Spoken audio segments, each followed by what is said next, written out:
Here we go. Good morning. Hello, hello, hello. I hope everyone's doing well. Sadie! Sadie! Hey, what are you doing? You being a good girl? Yeah? What are you doing? She's like, well, you started talking, so I am leaving. Oh, good gracious. Fix this. There we go.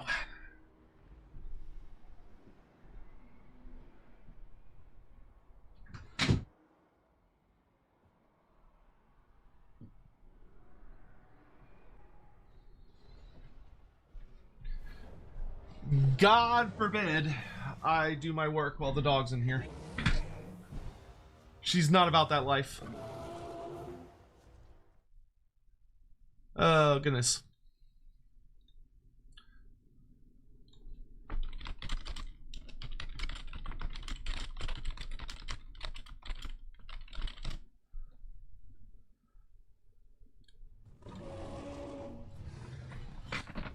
Is my seat weird? I suppose it is. Lower my desk a little bit. There we go. Felt a little high. Let's see. Has Soulbound explored the Seraphon yet? Yes, there is a Soulbound supplement for the Seraphon. It's pretty good too. It's technically it's only a web file. There's not a printed version. There's only the PDF version. It's pretty good though. Solid. It gives you a good set of rules to play as either a Saurus or a Skink. I don't think you can play a Kroq-Gar. I think you can only play a Saurus or Skink, but they're pretty good. Oh boy, Echoed Hellbrass and the Blue Scribes are here. Oh boy, I like how I said I wanted my desk lower, and then as soon as I've been sitting here for more than a couple seconds, I'm like, wait, no, I want it bigger.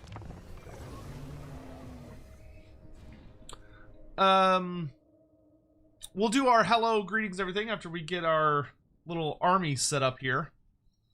But, yeah, Total War Stream. I'm trying to get back into doing these on a regular basis. And I had to be up very early this morning. At least for me, very early. Because I had a doctor's appointment at like 7:45. So it was like, well, I guess I should, like, get up and go do that instead of just twiddling around. But, hope everyone's having a great day today. Lovely to see you all here. Always appreciate folks taking the time to come by and hang out. I need another horned one. Or unit of horned one, Kev. But my Scar veteran's actually ready to lead them now. Especially because he's actually got all his sexy buffs. Good stuff, good stuff, good stuff.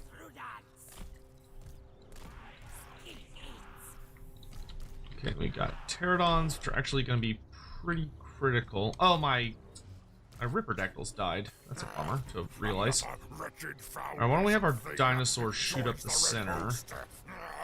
Cursed Sotek spawn. 40 months already? 40! Good lord. Lord Grom, thank you so much for the 40 months. I appreciate the support and all that time. Thank you, thank you, thank you, thank you. It was very kind of you. Let's do that. But you will go with the infantry. Cavalry group and our monster group, and then we got our pterodon group. Brainbug, thank you for the 54 months. Once the ad breaks over, I'll do our morning greetings to everyone who dropped by today. Knuckle, thank you for using the Ola Skinks redeem. Welcome, welcome. Makes it a lot easier for me to see y'all are there via that. Alright, let's go ahead and good morning and welcome to the stream to Brom, Biblington, Sassy Mika, Sticks and Stones, Bearing, Another Guy, Biofoot 78, Bifocal King, Sticks and Stones, Marinin, Divide, Doodleplex. Do elves have mercenary forces? Yes, depending on the kinds of... All elves use mercenaries. but different groups will use them for different reasons. And they use mercenaries differently. No, Hawk, I'm gonna do that today. Emma Hagans, hello, how are you doing? Hippopotamus, good to see you. Elijah P, hey, what's up? But yes, elves do use mercenaries. High elves tend to use more structured mercenaries, and are pretty stingy with who they work with. But especially the high elves on Ulthuan will almost never use mercenaries. Because if you're on Ulthuan and you're not a high elf, then you're an enemy. But the sea elves, which are the elves of the high elf navy, and the elves that live in Marienburg are much more embracing of mercenary culture, and will absolutely be happy to hire people to help them with various tasks or work alongside other forces. Dark elves use tons of mercenaries. They have no issue using mercenaries whatsoever. And wood elves also tend to be very pro-mercenary, but they sometimes do it in very unusual ways. So sometimes it'll be like contractual, but sometimes they'll use mercenaries, by which I mean they'll like make the forest move in ways that if an army goes in, they basically will like make the forest paths lead them into another force, so that the first force ends up attacking the second force, and they take each other out, which is kind of the same concept, but it's not like a hiring process. But the wood elves will also often just flat out show up with like wealth and be like, hey, we'll give you this if you'll go kill these guys for us. So that does happen as well. Angel 2 Bright, what's up? Do I have a favorite AOS miniature? Yes. Which should be Mini of the Decade? Ooh, that's hard. There's been a lot of really good minis. I think that's really hard. I think my personal favorite mini that's released... The last decade is really difficult. For me, it's probably the Black Coach. The new Black Coach is such a great, awesome centerpiece model. I love that mini. Or Lord Kroak. Probably Lord Kroak. I would probably say Lord Kroak's my favorite mini of AOS.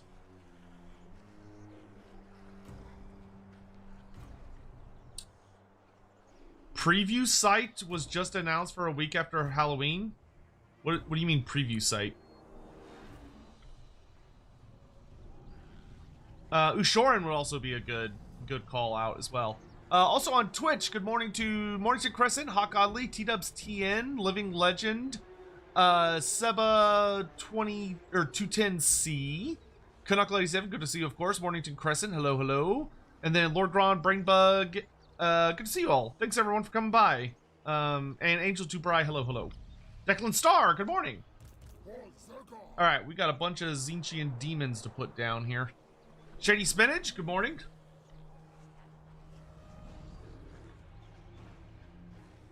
Oh, there's a preview show the week after Halloween. Hell yeah, that's gonna be awesome. I'm really excited for that. Okay, we're going to want to be pretty goddamn aggressive because he's about to have a ton of reinforcements come in. And if I can put the pressure on before they get here, that would be great. Man, Troglodon's fucking... Chloe is hauling ass.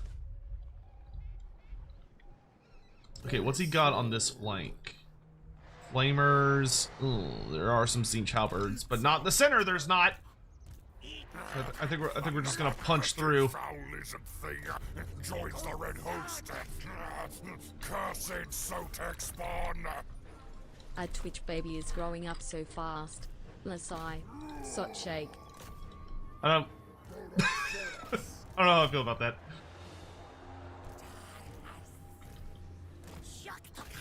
Okay, we're gonna harass these Centigors. Kroq-Gar is already causing a fuss. We are in amongst the demons.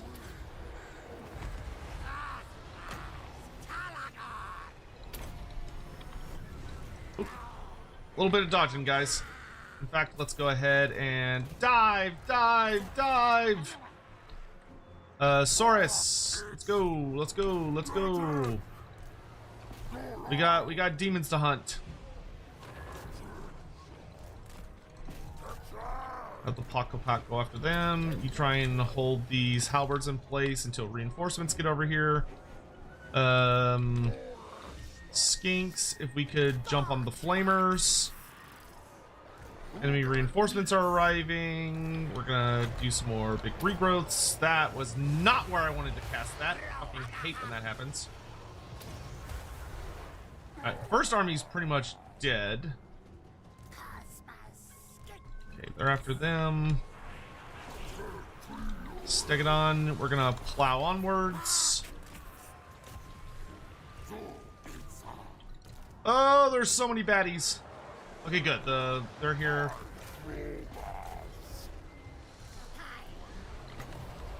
Oh, he's got exalted flamers? Fuck me, that's not good. And my pterodons are not in the best shape. Oh, this is going to be a very painful little bit. Let's go ahead and pop that. Pock, if we could get on the screamers. You need to go plow into the enemy army. I need you over here.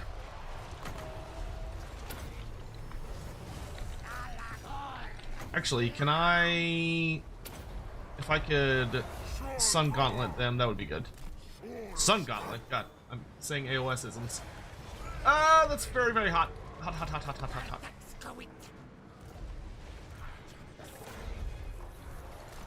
Ooh, evasive action.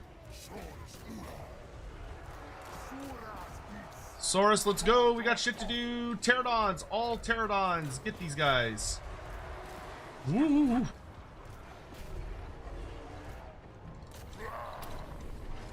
Saurus, into the back line. You take out these flamers. Help out there. Saurus, come around the flank. Yep, you keep harassing them. You're doing great. Troglodon, you can circle back around. Kroq-Gar is going to deal with Echoed Hellbrass. Saurus, into the horrors! Into them! Wolffowl, what's up? How you doing? Really wish I had more of an air force right now. Okay, good. The Exalted Flamers are being shut down. That's the important part. You lads get over here and support the Stegadon. The Troglodon is in the fight. We're going to start popping some big fat heals. I'm really glad I gave him barrier. Actually, can I get Kroq-Gar to pull back a bit? Because if I can start sniping some nerds. Actually, I'll go help with the Chosen. Okay, I think the Exalted Flamers are down. Hey, Blue Scribes! Suck on this! Oh, God damn it. No, get out of combat! Get out of combat! I need you out of combat, big man. Okay, turn and fire, turn and fire, turn and fire! Quick! Boom! Pow! Oh, my lordy! Get him! Get their asses!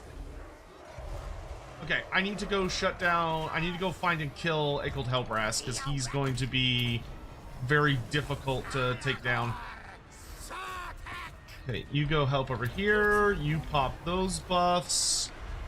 Where is he? That is a cultist. Oh, there he is. Yeah, because he needs to die. Okay, the Blue Scribes are down. Hell yeah. Okay, we're gonna start shooting the heralds, or the whatever those are.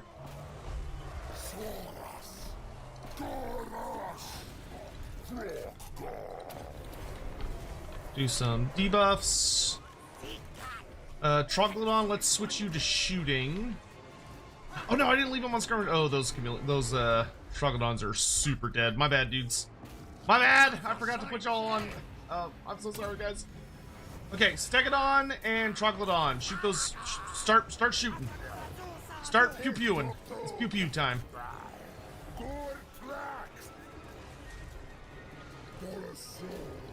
Unless they're dumb enough to charge in which case, okay. You turn around, and it's time to start getting into these horrors.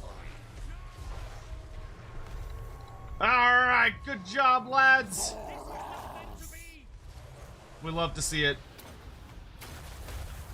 Oh, Echo Hellbrass is dead. Hell yeah. Okay, we just gotta deal with the heralds. Whew! That was a fight. Let's see if you can get on that cultist a bit. Oh my lordy, that was a scrap. I will say that. All right, we'll get all our single entities together and we'll fire off what heals we can.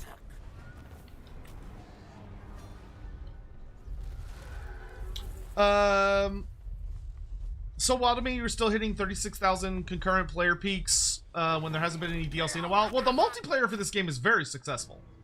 Like, compared to some strategy games that are on the market, it's not, you know, as big, but those strategy games tend to be much more garnered towards a multiplayer base and not a single player base. Like, considering that Total War is a single player game, it just is. Like, at the end of the day, it's a single player game that's garnered towards a single player audience.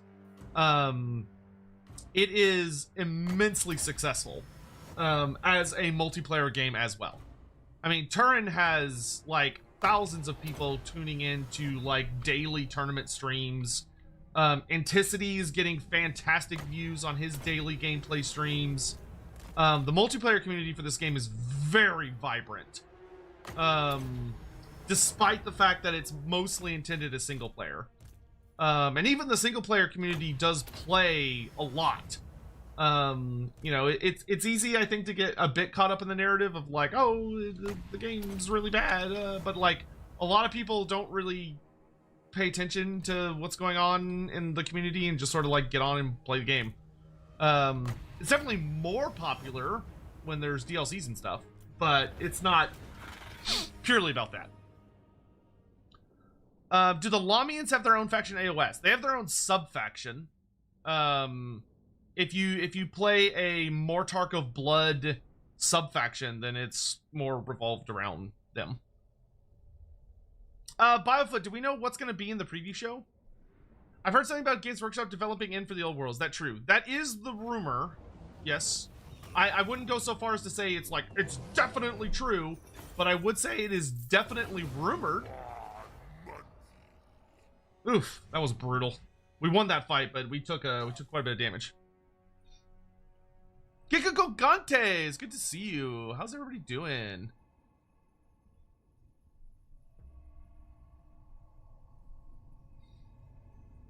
It's lovely to see you all. Man, oh my god, guys. So I went and saw what's it called? Frankenstein yesterday. My god. My god, dude. That movie is incredible. Like, it's not good. It's incredible. That movie ripped my heart out. Like, oh my good god. I genuinely was shocked how good that movie was. Like, I've seen a lot of Del Toro films. I think Guillermo del Toro is a fantastic filmmaker. I think Frankenstein is the best movie he has ever made. Like, I think it's better than Pan's Labyrinth. I think it's better than Hellboy. Like, it's, oh my god, it's an incredible movie. Yeah, so it's in theaters for just a little bit. It's in theaters for just a little bit. It's not gonna be in theaters for long, so if you want to see it, you better go see it soon. But it is in theaters for a little while, and it is incredible.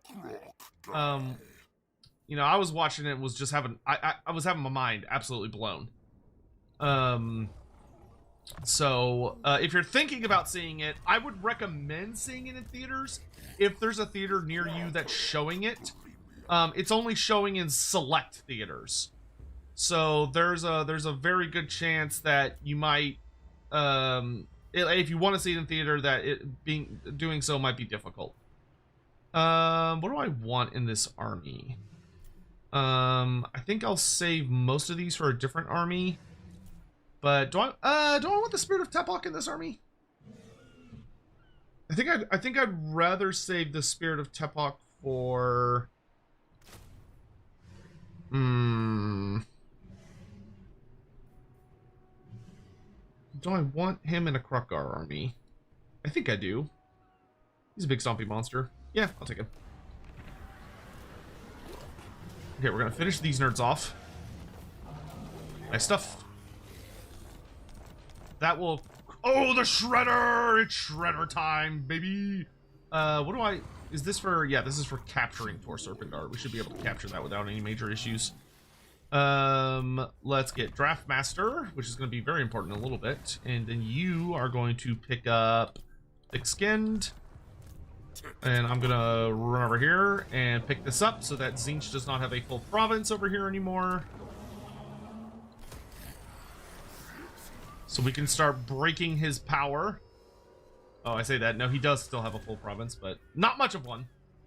Let's go ahead and get Telepathic Connection, so you can cast Comet now. You are going to get Gorilla, and let's get Survivalist. Okay. I am going to get more Cav. Give me a minute. Give me a minute! Okay, so let's do...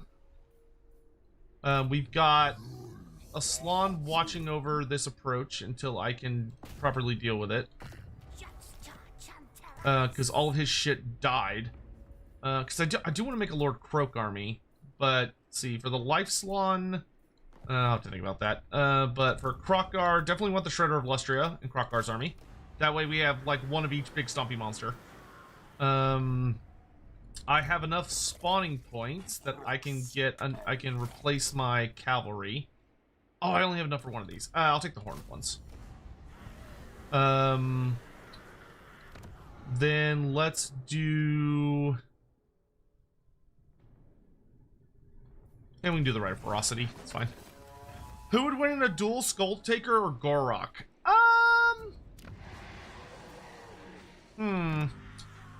I think that... I would probably lean more in Gor-rok's favor on that one. Skulltaker is significantly more experienced. But... Gor-rok is sort of a specialist in just like surviving hard aggression and basically just surviving, and then there's an opening that he then swings back in, and he's incredibly durable, so like his survivability is absolutely peak.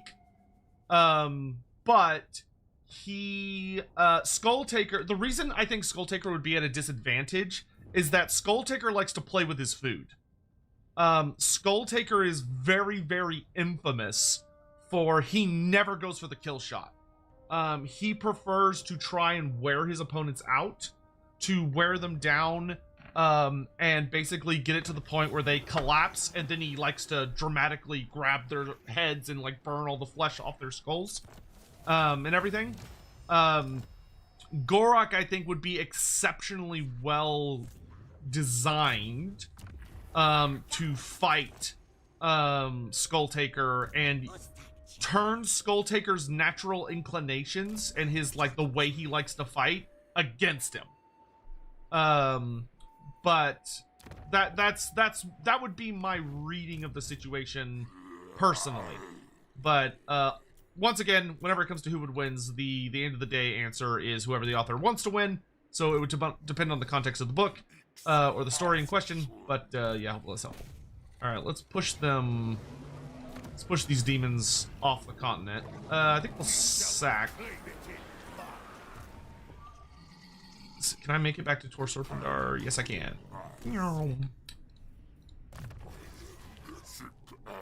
Okay, let's get cheaper upkeep because this army's very expensive. For you, let's finish off thick-skinned. You're up in the air now, so we're gonna max out replenish troops and then Fated Chief. And then you, my little man. Oh, warding patterns. Hell yeah. 10% missile block chance and 200 barriers. Woohoo, boy. God, man, the Troglodyte has like such an amazing skill tree. It has like one of the best hero skill trees in the game. Okay, good. That gives me enough energy or money. This army I'm not that scared of because it's mostly garbage. Though you do need characters. And I don't have any nearby yet. Let's get that so I get more gold. If I upgrade this structure, that'll give me more Saurus. Let's do this. I would like to... Let's go ahead and upgrade the Temple of Skulls. If we can get that upgraded, that'll help a lot. Let's get that province under good control. Temple Avenue of Gold will do money for right now, because I'm holding the Tzeentch forces at bay, so I'm not too worried about them getting too close. Slan, can I do anything for you item-wise? Yes! Armor of Silver Steel. That's amazing on a Slan. Cloak of Feathers is really good on a Slan. Okay, that's awesome. Great, good. Grab you some other goodies. Cool beans. Is the Feral Dreadsaurian redundant? No, it is not redundant. It is cheaper. It is notably cheaper than the big boy, the one that it's cheaper. It's a cheaper alternative. So if your goal is to have Dreadsaurians and to save money, then you want the Feral one. I would very much like, in my opinion, I think they should change it so that the buildings that give you the unit cap stuff for the Dreadsaurians, it really feels like it should be that you get +2 of the Feral Dreadsaurian and +1 of the regular Dreadsaurian. That way, like, if you're wanting to run max Dreadsaurians, it should be all about running them, running as many of them as you can. Oh, I ran out of time on that. Whoops. Because that would create like a natural, like, why would you take one over the other? And it would be, if you want more of them, you run the Feral variant. But if you don't care and your goals just have a bunch of them, then you would run the basic variant. Okay, let's go ahead and capture the port. And Dawn's Light, we definitely want to upgrade very aggressively to prepare to defend against Tzeentch shenanigans. Yeah, speed at this point. Do the geomantic pylon buildings give spawning sequence? I don't know if they directly give it, but they do increase the amount you get from your the other buildings. Let's see. Geomantic web. Oh yeah, oh wow, yeah, they do. They actually give a shit ton. Holy crap. They give 50 per turn at max level. That is a ton of spawning sequence points. My lord. Alright, damn. I was not aware of that until you just pointed it out. That is a almost obscene amount. You have Supervisor, Ambuscator, and Uranologist.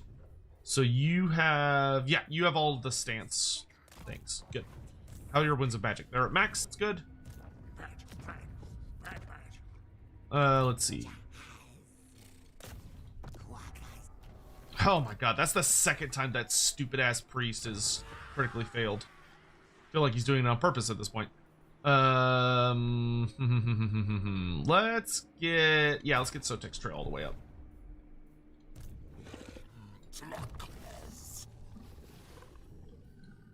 Against Tzeentch, let's go ahead and get Agility of the Lizard, so you have good missile resistance. You're also going to need that, and we also get Primeval Acuity. Okay, we are cooking.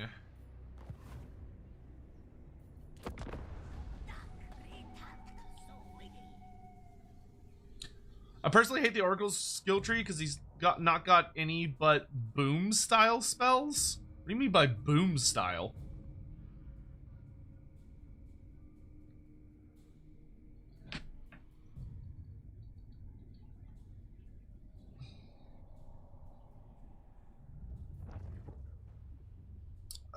Oh, I forgot he was entrenched down there. For some reason, I thought that was an actual ruin. Nope. Oh, we're definitely not going to finish constructing that then. Okay, so you need to actually go out and stop him. But there's Tomb Kings nearby. Let's deal with him first. Die. Oh, the Court of Libraries is completely wiped out. Excellent. One less threat I have to worry about. Now I just got to deal with the rats. Okay, you're gonna need, if I can get a bunch of Bastillodons, that would actually enable us to deal with them quite easily. Okay, Tzeentch seems to have slowed down for the moment. Let's go ahead and raid this cove. Maximize our profits. Hell yeah, that's what we like to see. Oh, other Trickster Shard, nice. Renowned and feared, so we have maximum upkeep reduction. You're max speed now. What is this one? This one makes spells cheaper and makes enemies casting not as good. Those are all nice. Yeah, let's go ahead and grab that. You at 13, we can finish survivalist. Get rid of this. Good job. Okay. Teotihuacan should hold out well, and the Golden Tower is about to have a uber garrison, which makes me very happy. Let's get the dinosaur reserve. Let's go ahead and get these all up and running. And we're going to hire... Do I want to hire it at the Cursed Jungle? No, he's not going to be enough to stop it. Let's hire here a Kroq-Gar Ancient to be the bodyguard of Lord Kroak's army.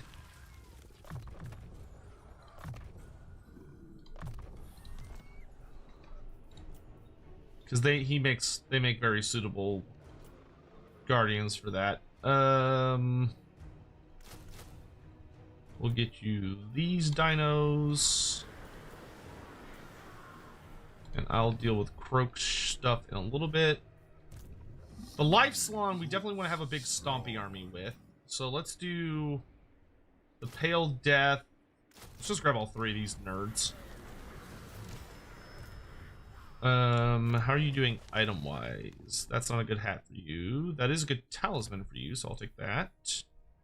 Other Trickster Shard is better for a melee lord, so we'll slap that on the Kroq-Gar Ancient. And I can give that piece of armor to the Skink Chief, because that's going to improve his ammo stuff. I don't have anyone yet that I want to do Venom of the Firefly Frog on.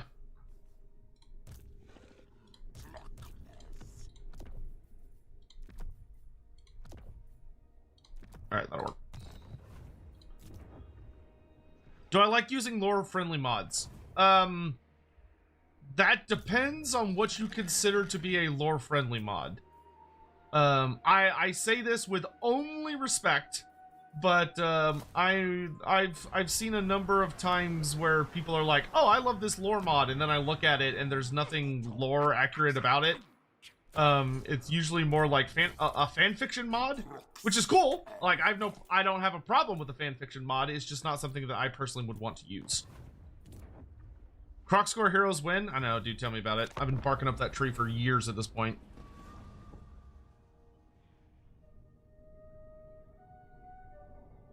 Headline for the reveal show is Warhammer Quest, then 40k AOS, and the Old World. Ooh, the Old World. I'm really curious what the Old World's going to be.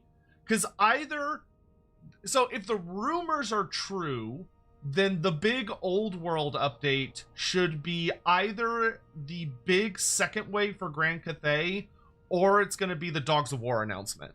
If the rumors are true. if the rumors, but it could also very easily be the 2nd edition announcement. Like, and I would not be upset. Like, if they came out and they're like, hey, we're doing 2nd edition for the old world, it's time for that. I'd be like, okay, as long as you have something cool to show me, like, I'm interested. Let's make our spells have longer range. We also want to upgrade Tail to Qua. My economy is collapsing under its own weight, which is fine. We're gonna sail to the Fortress of Dawn. Assault that. You actually, if you were to march, I think we can win this fight actually by bring this Slaanesh over. Are you not able to make it? Dang it. Never mind. Well, great. Now you're like exposed in an awkward position. That's fine. If he chases me and doesn't have the garrison, I think I can actually beat that with a very, very tiny army. Here, have some pterodons and skinks. I should make that an even fight. You're not gonna be able to do anything this turn because you just assassinated a hero. With the Lizardmen getting a book for AOS, do you think the Lizardmen will get a book for the old world? I don't know yet. Right now, there is very little crossover between the old world and fantasy. They've been pretty aggressively keeping them separate, but that could change at any moment. So like at any moment, GW could come down from the heavens and say, we declare that the 2nd edition, the old world, is going to Lustria, and because we're going to Lustria, you're gonna be dealing with Lizardmen and all that other jazz, and the people would rejoice in the streets. As of right now, that does not appear to be what they're gonna do, but they could do that if they wanted to. So right now we're kind of just waiting to see what's gonna happen.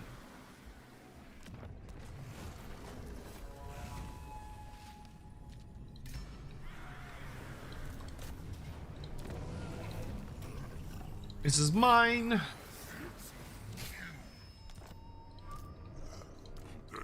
Well, they wounded my skink chief. That wasn't very nice.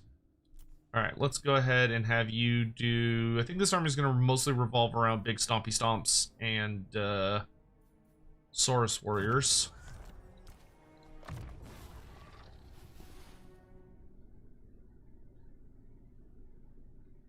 Okay, you've got everything but leadership.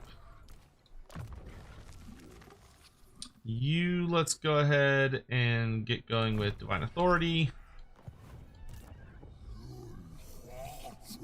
Oh, you're not in reinforcement range? Sucks to be you.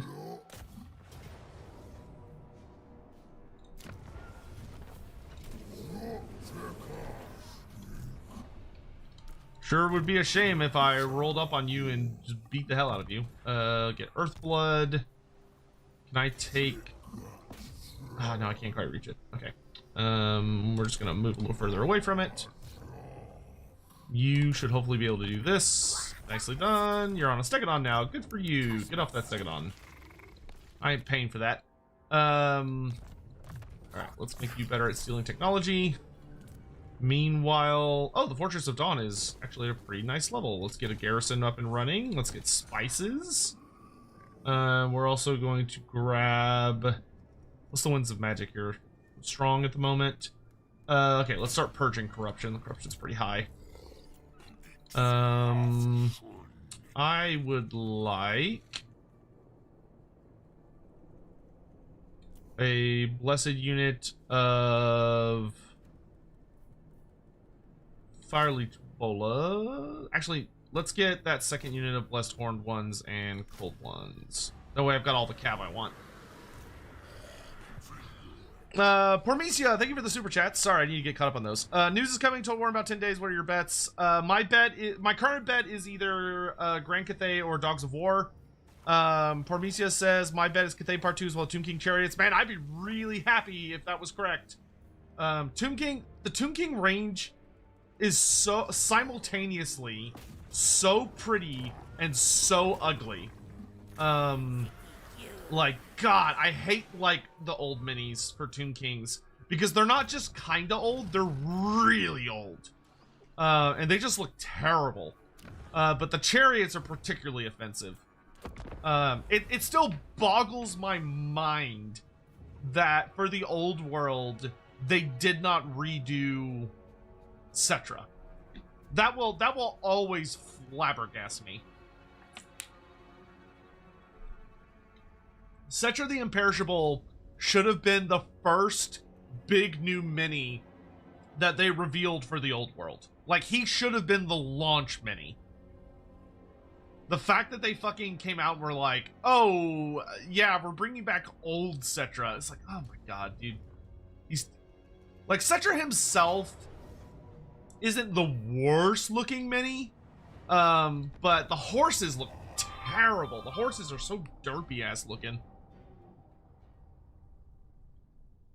Like, I know there's some people that are like, oh, I like the old minis, and it's like, well, that's great, but, you know, I know some people that, like, prefer black and white TV. That doesn't...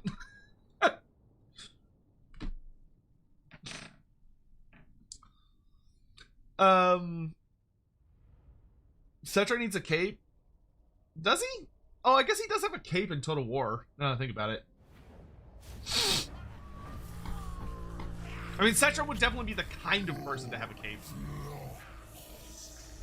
Hi, Sotek, I have a crackpot theory. What if in Star Series Ruin, the temple ship that the main character explores turns out to be Kroq-Gar ship that he used to escape the fantasy world? Stop!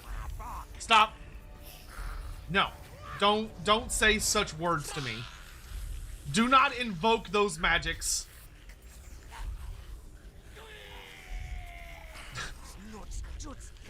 Don't you dare. Don't you dare come into this house and suggest such things.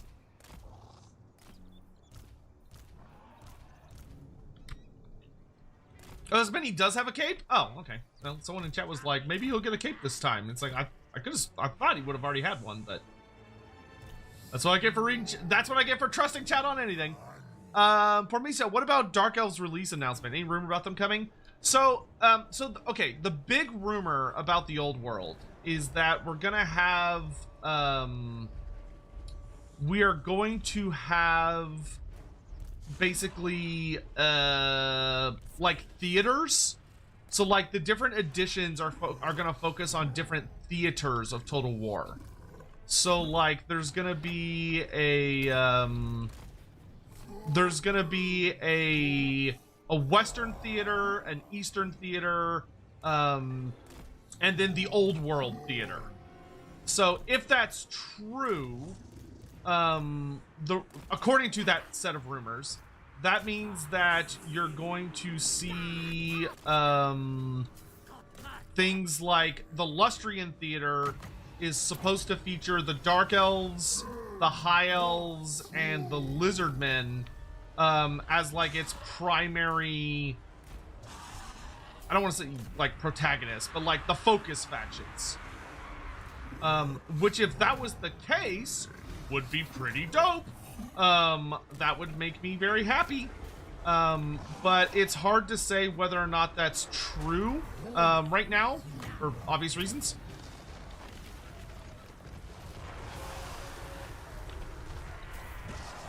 Warlord Metastone wants to fight the Troglodyte? Be my guest, dude.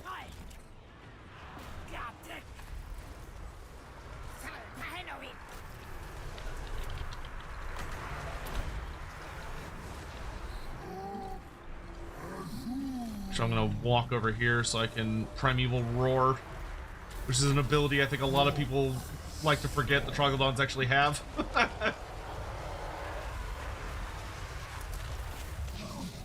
Even though it's a pretty fat melee attack buff. Pop that. More heals. More exploding trees.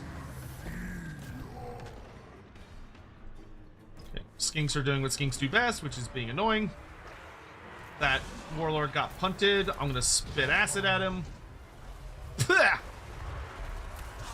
then charge him.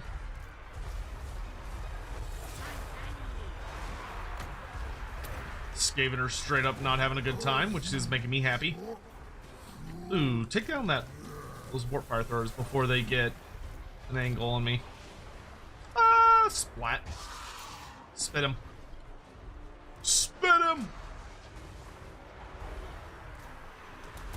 Were any, do any of y'all remember how fucking busted the Troglodon was when it first came out?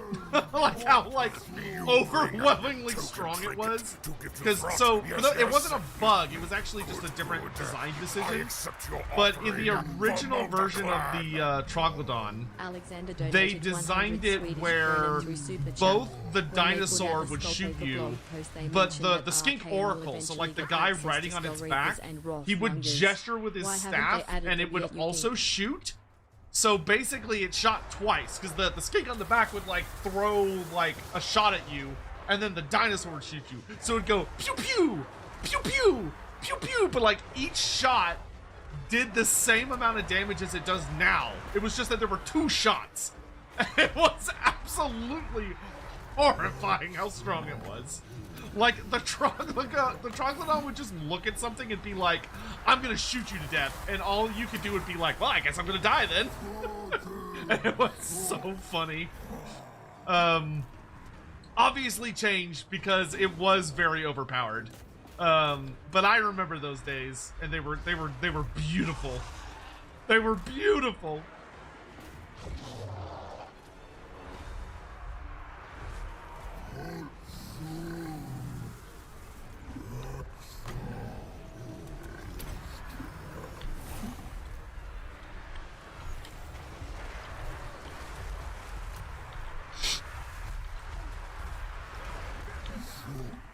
Sure, focus the old world editions around Total War because it works so well. I mean, from a business perspective, it works very well. From like a making money perspective, but it's also a lot easier to do that with tabletop minis than it is with a video game that has to build on top of itself.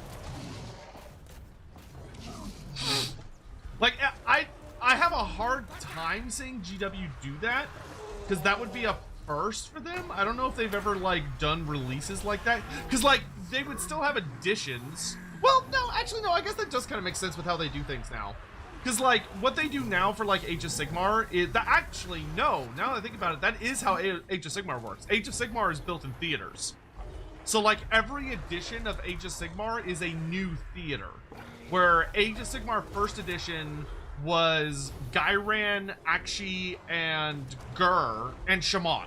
So it was pretty expansive, but it was because it was developing like the entirety of the setting. Second edition was mostly just about Shyish, which was the Realm of Death. Like, it was almost purely about the Realm of Death. Like, you'd have like little check-ins about what was going on in other parts of the realm, but death was the main focus. And then third edition was mostly about the realm of Gur, which is the realm of beasts. Once again, you had check-ins with the other realms, but it was the storyline was focused on Gur. And then fourth edition, we're back to focusing on primarily Akshi, because that's where the big Skaven invasion is happening.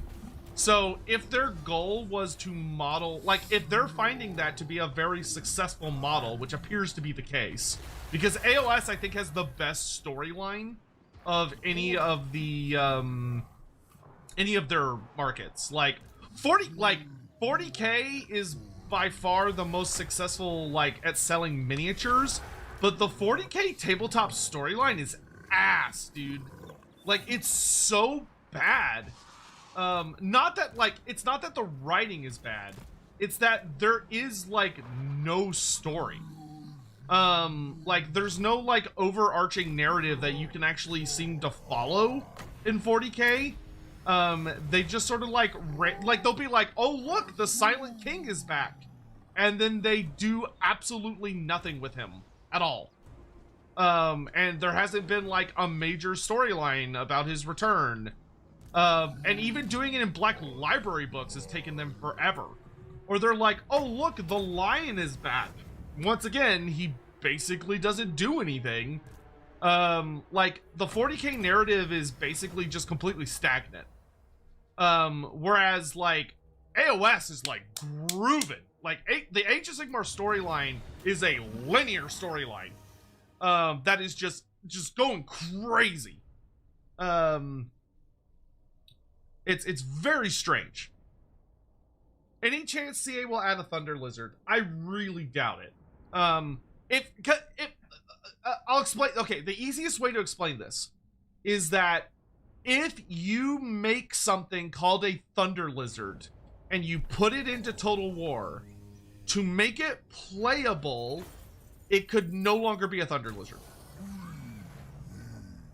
The Thunder Lizard, I don't think people realize how big Thunder Lizards are. Like they are not small by any stretch of the imagination. They are fucking colossal monsters. Like a Thunder Lizard is so big that if one starts moving towards a city, you need to fucking evacuate that city. Because when it gets there, it is going to destroy and kill everyone. Just by moving through it.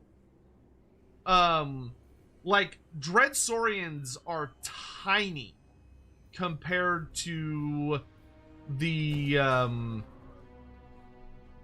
compared to a fucking Thunder Lizard. Like they're not even comparable in scale. Though Dreadsaurians are capable of hunting Thunder Lizards and are like one of the few creatures that can actually predate on them. Like they're just so big, man. And so it's like you could change the Thunder Lizard to make it where it could work in Total War, but my thing is like it wouldn't be a Thunder Lizard anymore. If it's small enough to fit into Total War Warhammer, then by definition it's not a Thunder Lizard. You could have like a baby Thunder Lizard. That could be doable. Like have some kind of adolescent Thunder Lizard. But you know, Goobertown Hobbies. That's a great name. How you doing, man? Good to see you. Thanks for coming by. But yeah, now I'll tell you what we need. We don't need a Thunder Lizard, right? We don't need a Thunder Lizard. We need an Arcanodon. The Arcanodon is where it's at. Because that's like a big, sexy, long-necked dinosaur that I think when a lot of people are like, oh, I want a Thunder Lizard, what they are thinking of and would probably really enjoy would be the Arcanodon. Because they're just like super big boys that are really, really just titanic. Like they're the, when it comes to like raw height, they should be one of the largest Lustrian creatures. Because they're just like big old long neck dinosaurs. And who doesn't love a big old long neck dinosaur? Okay, why don't you start heading this way, because I'm going to need you to come babysit Lord Kroak. No, the model that Games Workshop made using kit bashes doesn't have a super long neck, but if you were going to adapt what it actually is, it should be long necked. You have to keep in mind that Games Workshop literally had to make it using like kit bash parts. It's not like a dedicated mini. It was thrown together by a bunch of other stuff. Are most dragons too small? Yeah, they're smaller than they probably should be, but like they're not nearly as big as Thunder Lizards are.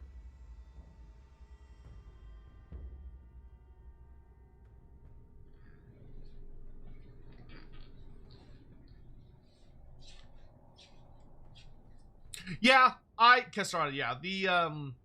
I would very much love if Creative Assembly would commit to creating monsters that are too big to fit through gates. Like they should make a thing. They should make creatures that are just they're too big. Like they cannot fit through a gate. If you want them to go in a city, they have to go in through the walls. That I feel like that would be fine as long as they like code it so it doesn't try to go through a gate. But like I feel like that would allow us to have some like really crazy monsters. Because for anyone that doesn't know, the Dread Saurian is quite literally designed to be as big as a monster can be, while still fitting through a gate. Like the Dread Saurian is like the top of the cap. Which is why when we started getting other big monsters like the Toad Dragon and the the Toad Dragon and the Elemental Bear, I think. And there's like one other one. Those critters are all kind of in that same category. The Aminar is too big. If you actually go look at Aminar, like if you go boot up Total War Warhammer 2 and you play through a Vampire Coast campaign, or actually no, you don't even need to do that. If you boot up Total War Warhammer 2, go to the quest battles menu and just play the final battle for the Vampire Coast and look at Aminar, like when he appears, pause and actually look at him. He is so hysterically big that it is silly. Because I think they made him roughly to scale. Like his actual in-game model is roughly to scale. And he is he is hilariously huge, dude. Like he is so big.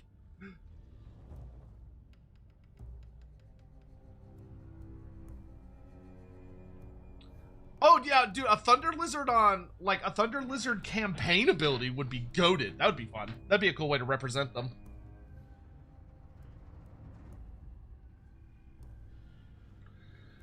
Did I? Yes, I saw the showcase stuff.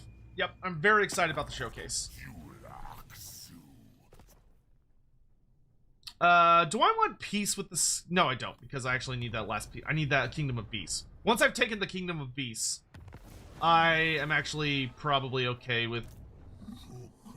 Actually, no, I shouldn't make peace with them, because if I make peace with them, that's probably going to piss the dwarfs off. So it's probably better for me to just finish them off. Alright, is this guy going to blow himself up yet again?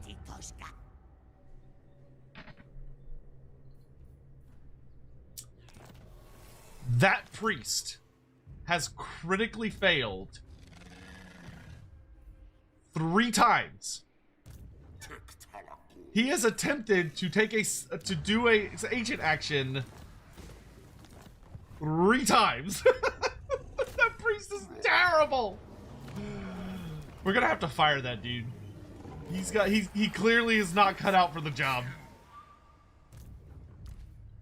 That skink is just like comically just terrible. That guy, someone fire that guy. Oh my god. It's like, dude, you can't possibly be this inept. And he's like, I just am. I'm so sorry. I don't know what to tell you. That skink is not part of the great plan. Oh my god.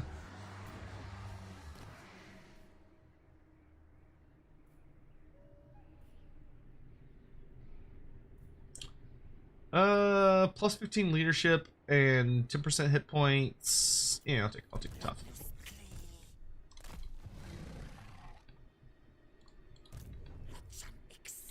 Let's do replenish troops and Dance of Death. World's worst skink priest. Clearly he is. Or maybe he's just not cut out for the ancient life. Like maybe he's just painfully loud and obvious when he goes into a settlement. He's like fucking like Kroq from the Emperor's New Groove, and he's just making sound effects as he's walking through the city, and they're like, anybody see that skink acting really weird? Alright, we got the Tzeentch pushback, which is fine. I'm willing to let them push back against me. That is a very nicely coordinated attack of 5 Tzeentch armies. I look forward to Kroq-Gar popping all of them.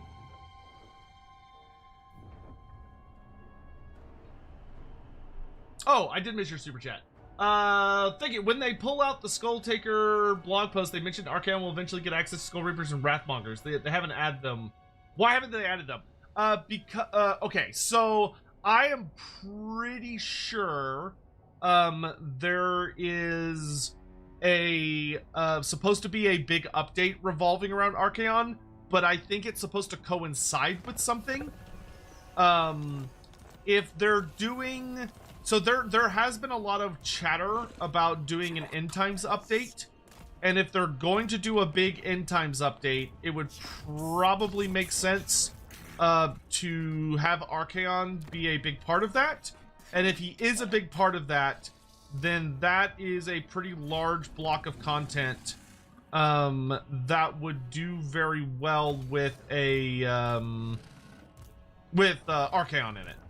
So I would guess that would be the situation, would be that if they're going to do a Archaon, if they're going to do an end times DLC, it would make sense to update Archaon as part of that DLC to being like the big bad.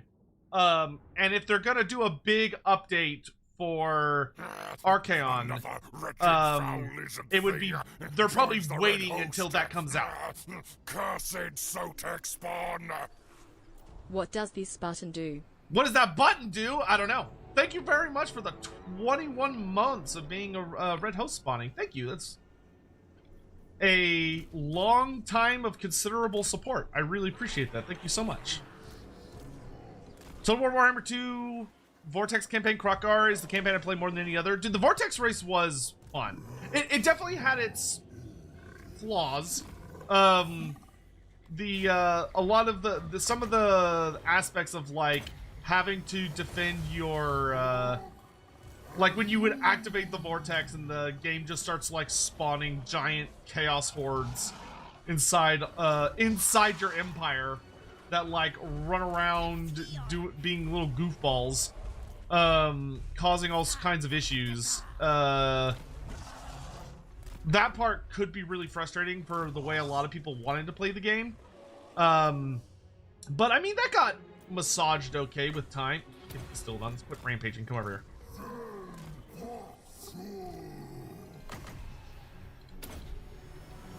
Let's get everybody back up to a good amount of health.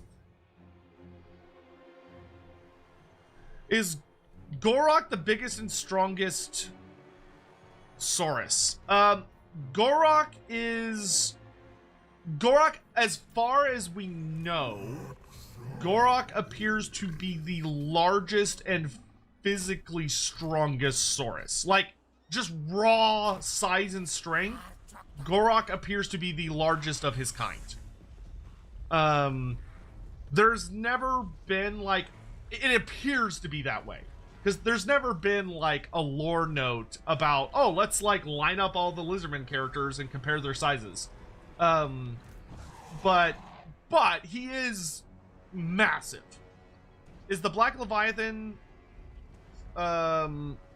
model still... I don't know if it's still exactly there, but I presume the Black Leviathan model still roams around the oceans.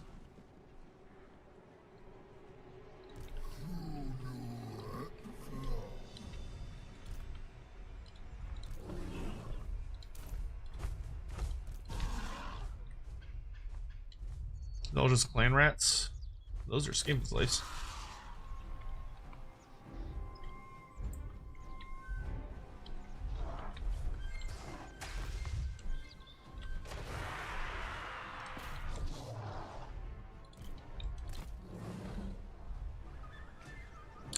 From what you said about theaters, they need Cathay Dragons doing something in Far East, and all end up helping Meow in the old world. Oh yeah, I don't think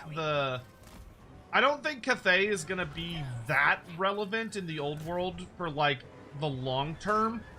I'm actually curious if so there's an upcoming campaign book that's gonna be releasing in a few weeks called the Raising of the Westerland, which is weird because it looked like Miao Ying just like cleared out the Westerland. So if that book is what it appears to be, which is like a giant battle for the wasteland, it's very likely that we're about to see Miao Ying probably suffer like a pretty devastating loss, or at least get wounded in some fashion, which might force her to have to go back to Grand Cathay. Which, if that happens, would be exciting, because I think having Cathay in the West is a little odd. I don't hate it. Like, it makes sense that Cathay would be like, oh, there's something big going down, we need to be involved. Like, I do like that we're starting to see the setting be more interconnected. Whoa, whoa, whoa, whoa, whoa, Rattling guns. You kill those.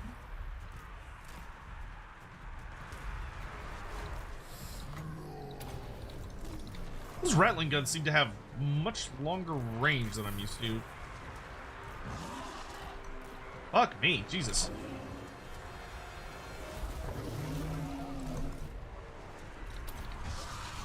Do the roar. Oh, the fucking... Oh, God. It's a lot of just garbage Skaven units. Oh, that second one's gonna take a lot of damage. Does this give... Nope, that's only melee damage reflection. There we go.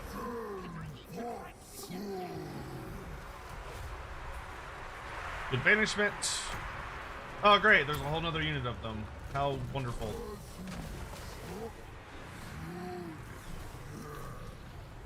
I'm waiting for the banishment to finish so I can cast another thing. Come on, Carnosaur, move your ass. Let's go.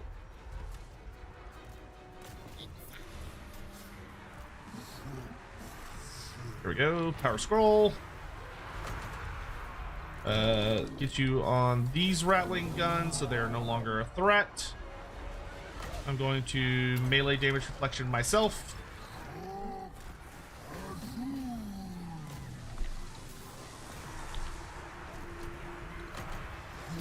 Do a big heal over here.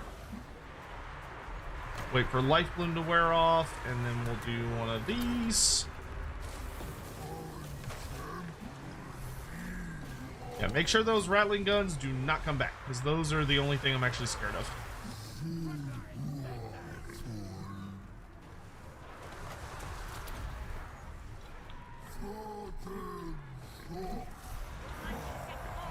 Alright, things appear to have stabilized. That's good. I was getting a little worrisome for a second. Do another roar.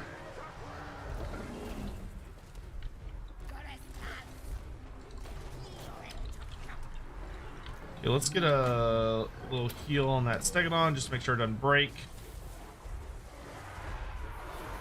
Gelbloom's Terror's doing his job. See, I think I could pull the Troglodon out to maybe start harassing the enemy. Oh, God damn, these fucking Warp Grinders are infuriating. Alright, where do we want to... Bro, you are supposed to be killing these. Where to... Banishment. For maximum value without killing too much of my own shit. Here looks good.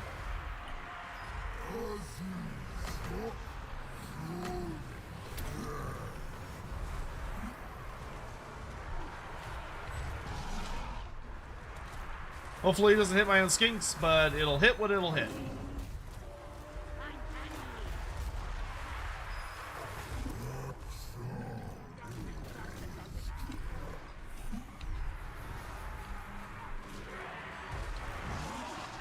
Can you bully that assassin? That'd be great.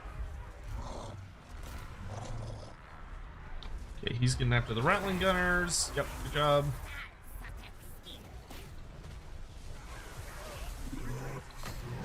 Keep those heals going. Okay, good, they're shattered. Finally. Now we could bring in you over here. Can't wait for them to do the Lord of Heavens update.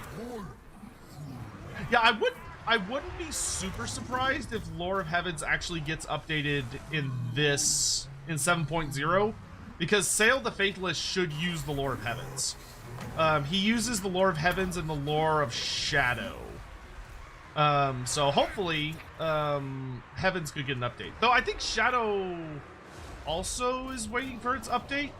So, I mean, either one of those lores would be great. I would be really happy to see either of them get updated. Removal Roar. You stop that right now with those Globadiers.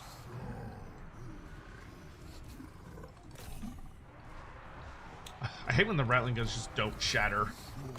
It's like, quit fighting to the bitter end, you're Skaven. Shatter and die already.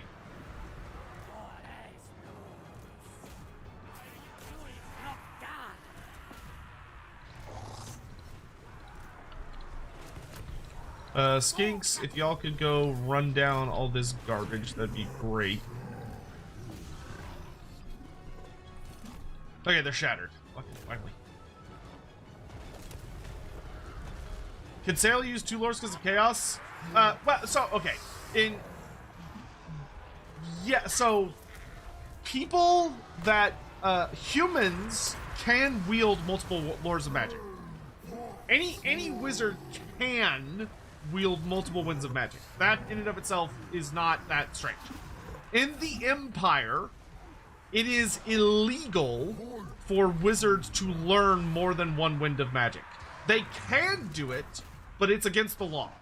And if it's discovered that you have learned to use more than 1 wind of magic and that you are doing so, you'll be prosecuted and basically killed for being for doing something extremely illegal. But physically, there's nothing stopping you from doing it. It's just that the teaching of the elves says that humans are only capable of practicing 1 lore of magic without like risking extreme forms of corruption to themselves. So, as like a Dolgan sorcerer, Sail the Faithless doesn't give a shit about using multiple lords of magic. Like, he does not care. He can do it, no problem. That being said, when you would play tabletop, most of the time in Warhammer Fantasy Tabletop, wizards were only allowed to use a singular lore of magic. So, like, if you're playing with Sail the Faithless, what his profile would say is, oh, okay, you're playing with Sail the Faithless. Because you're playing with Sail, he has the ability to take spells from the lores of Shadow Heavens, and like Shadow and Heavens, we'll say. So when you would play with Sail, at the start of when you were making your army list, you would say, okay, do you want Sail to use the lore of Heavens, or do you want him to use the lore of Shadows? And as you were building your list, you would say, oh, for the list that I'm building, I would rather Sail uses the lore of Shadows. And so you go, okay. And then when the game started, so right at the start of the match, when you and your opponent, I think it was after deployment. I can't remember if it was before or after deployment. But at some point, right around deployment, you would then roll a number of dice equal to your character's wizard level. And whatever the result was, would determine what spells you had for that battle. So I would say, like, okay, Sail the Faithless, he's a level 3 wizard, so I get 3 spells. I've decided to build him for the lore of Shadow. So at the start of the battle, I'm going to roll 3 dice, and I roll, and I get a 2, a 4, and a 6. So I know the 2nd, 4th, and 6th spell of the lore of Shadow. And that's how magic worked. With there being, like, various exceptions and such. So, like, sometimes you would have a character with the Loremaster special rule. So, like, for instance, if you were playing with Manfred von Karstein, Manfred von Karstein had Loremaster for both the lore of death and the lore of vampires. So that meant that Manfred von Karstein got to know all the spells of the lore of death and the lore of vampires in every game, which was really, really crazy. He knew a fuck ton of spells. Most wizards only knew 4 spells. If they were like a top tier wizard is a level 4 wizard. And most level 4 wizards only knew those 4 spells. But sometimes you had a magic item that would let you know 5 spells, and sometimes you would have the Loremaster special rule, which meant you would know 7 spells. Because you know the 6 spells of the lore plus the signature spell. So that's like where, so when you're dealing with Total War, because Total War is mostly inspired by 8th edition Warhammer Fantasy, most of the wizards are limited to only knowing one lore of magic. And they try to represent what it was like to play the tabletop by saying, like, okay, so if Sail the Faithless... now, Total War does do some, like, original ideas to try and give you, like, an accurate experience of playing certain characters. So, like, when they're making, let's say, Lord Mazdamundi, when you played with Lord Mazdamundi in tabletop, Lord Mazdamundi, you would pick a lore of magic for him, and he would basically know all of the spells from that lore of magic. So if you picked the lore of high magic, then he knew all the spells from the lore of high magic. If you picked the lore of death, he knew all the spells from the lore of death. But being a Slaanesh, he could know any of the battle lores, plus the lore of high magic. So he had a pretty broad spell list. However, you only got one of them. But Total War says, okay, well, to try and make him feel more like he's described in the lore, instead of making it where he only knows one lore and he's able to take all the spells, which is something you can do in Total War that you already couldn't do in tabletop, let's give him a mixed lore, and we'll give him spells that seem to suit him as a character, to make him feel more like there's like a theme to what he's doing. And they said, okay, cool, so we'll do that. So we'll give him spells from Heaven's Magic, High Magic, and I forget what the other one was. But we'll give him like a nice mix. So they gave him a nice mix. Do I want to actually deal with fighting this? Those are change bringers? Yeah, no, fuck that, I'm auto-resolving. I am not fighting that many change bringers if I don't have to. That was like 6 units of change bringers. Oh, I think I'd rather eat my own face. But anyway. So, but in the lore, most wizards can wield multiple winds of magic, no problem whatsoever. It's difficult. Most wizards lean towards one lore of magic or one wind of magic being their speciality. But, so, like, that's a lore that they're naturally drawn to, and they will have a fundamental, speciality towards, and that lore will feel right to them. But if they're willing to investigate and experiment and research and do all that stuff, they can very, very likely, if they're a wizard of any skill, learn multiple lores of magic. They might not be as good at that lore of magic as they are of whatever lore they originally learned, but like they'll be able to pick it up pretty reliably. That then ties into the idea of the Empire, which the Empire had a lot of wizards in it back in the day, but magic was illegal. Now, despite that, it was only illegal in by certain individuals. So, like, the Sigmarites were like, oh yeah, people should not be using magic. But the Electrocounts would say, well, they're my court wizard, so I'm gonna make it fine for them to use magic. And the Sigmarites would grumble about it and be like, that shouldn't be allowed. But, like, the Electrocount could do what he wants. So, like, various nobles would hire wizards and have, like, court wizards and all this stuff, and would have different kind of wizards joining their armies, because they saw the advantage to it. But there wasn't, like, an official licensed system of magic in most of the Empire. Now, some places like Middenheim had its own, the Guild of Wizards, which, the Wizards Guild up in Middenheim had wizards, and they were sanctioned, and they were allowed, because the Ulricans did not care about magic. They were like, whatever, we don't give a shit. Sigmarism, because of Sigmar Heldenhammer himself, had a pretty anti-magic leaning, we'll say. Magic was heavily frowned upon by the Sigmarites because Sigmar had some really bad experiences with magic and he believed it was evil. because he had to deal with like Nagash, the Ever-Chosen. His wife was functionally murdered thanks to the machinations of a witch hag, a bunch of other stuff.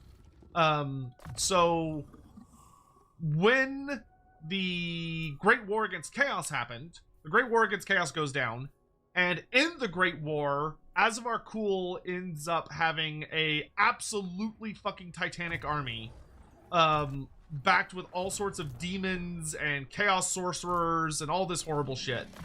And the Empire sends out, or Magnus the Pious sends out a bunch of riders that travel to different parts of the world saying, for the love of God, someone please help us. Like, there's a giant army coming.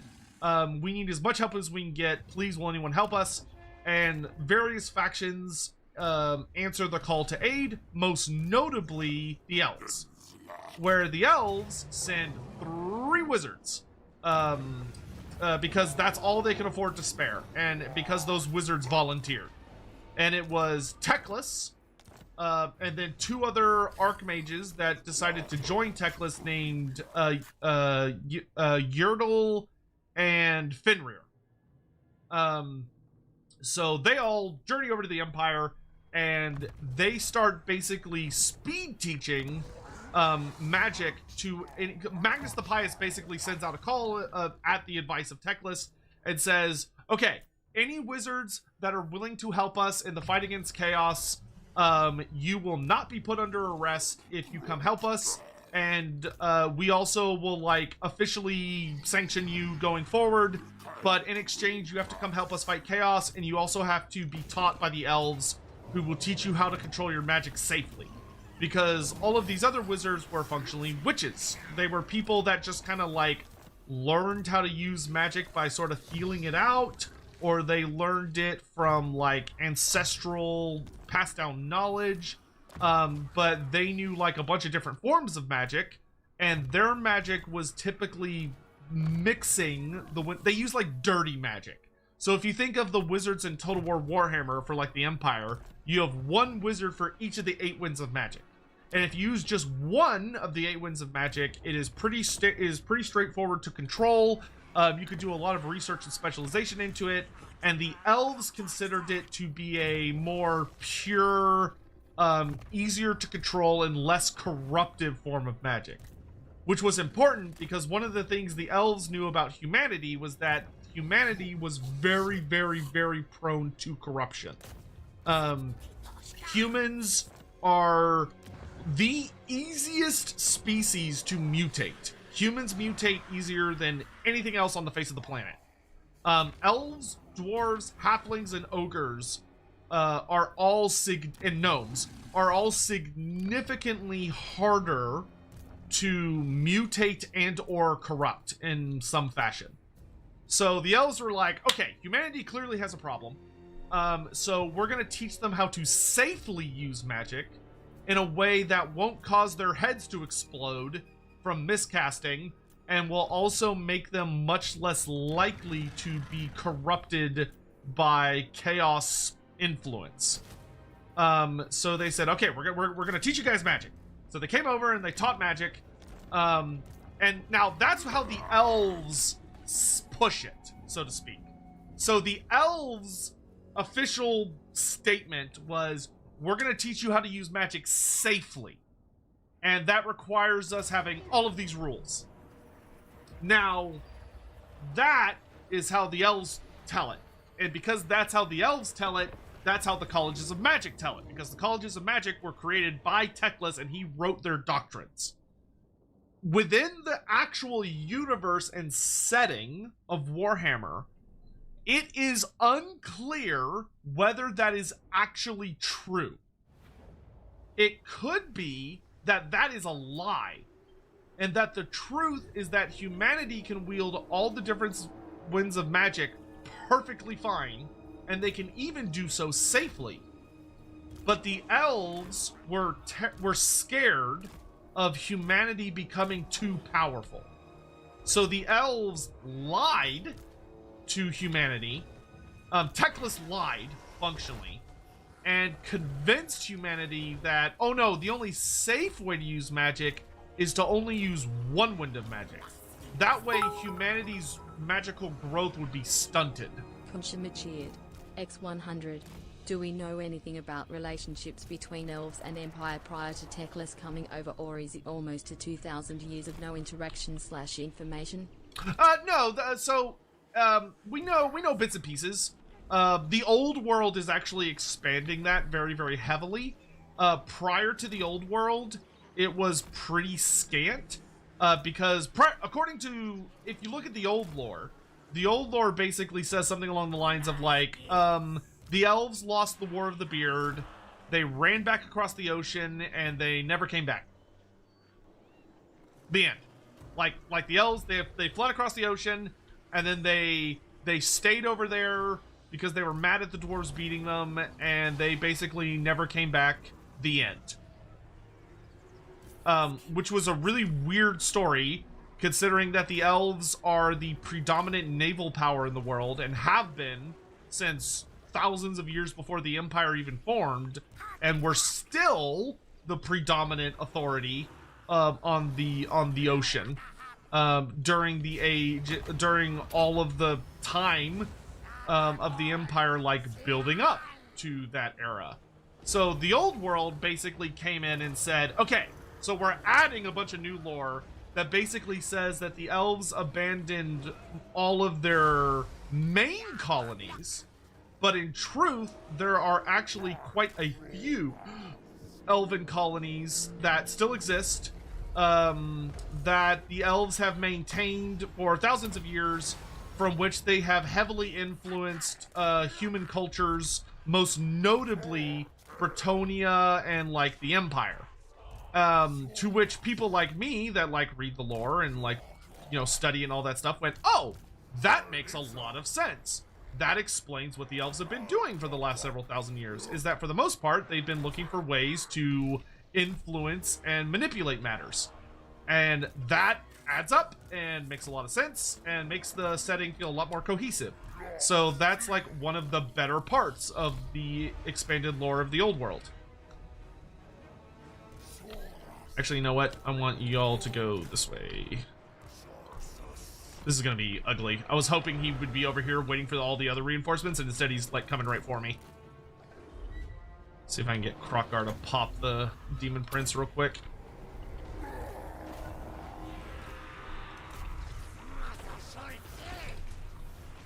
Let the fun begin. Boom! Good hit. Okay. Cavalry, come to me. Kroq-Gar, let's start killing peeps.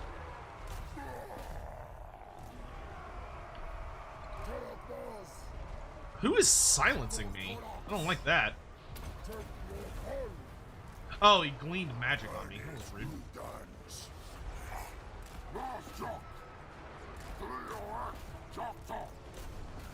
Okay, Waddle, if you would kill the Demon Prince, that would be cool. Skinks, start throwing shit at people.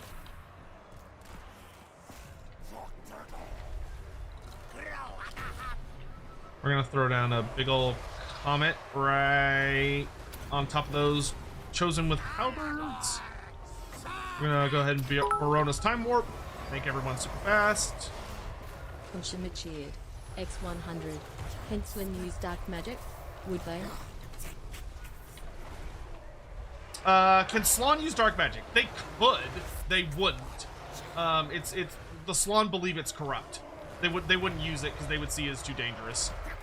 And like the Slaanesh are like would never use anything they think could risk corrupting them. That's actually why the Slaanesh don't touch the ground. So if you're ever looking at the Slaanesh, you're like, oh, why do they float on those palanquins? Like why do they float around instead of like, you know, like walking? It's not, a lot of people think the Slaanesh don't walk because they physically can't. No, that's not what it is. The Slaanesh believe that the ground, like the actual earth, is corrupt, and has been corrupted by the influence of chaos. So they believe that under no circumstances should they touch it, because if they touch the earth, that will allow this corruption to influence them. And as of yet, they have avoided the corruption of chaos, and they have no intention of allowing that to change.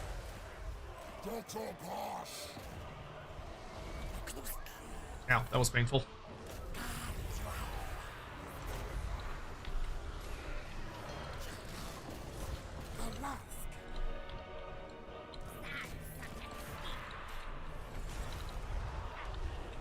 Okay, Needle with Vortex Beast is almost down.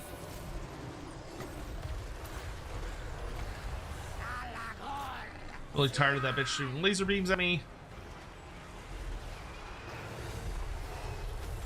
Okay, that thing's dead. Ah, God. Ooh, yeah, no, that needs to go. That Exalted Flamer cannot be allowed to just do what he wants. Y'all go after those Changebringers. Take the Quaddle with you. Skink Chief is fighting the Horror. Y'all get back in there. Okay, Kroq-Gar is just fighting for his life over here.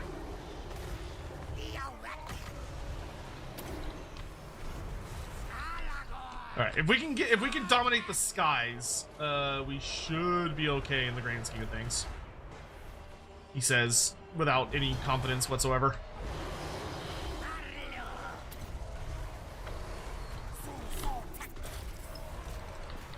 Okay, Saurus Infantry, if y'all can help Kroq-Gar out.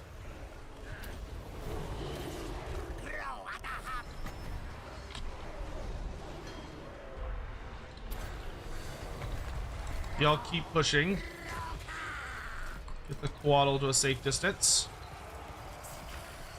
Skinks, help him kill that dude.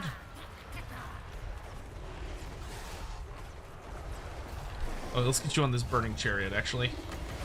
I can pop a big heal.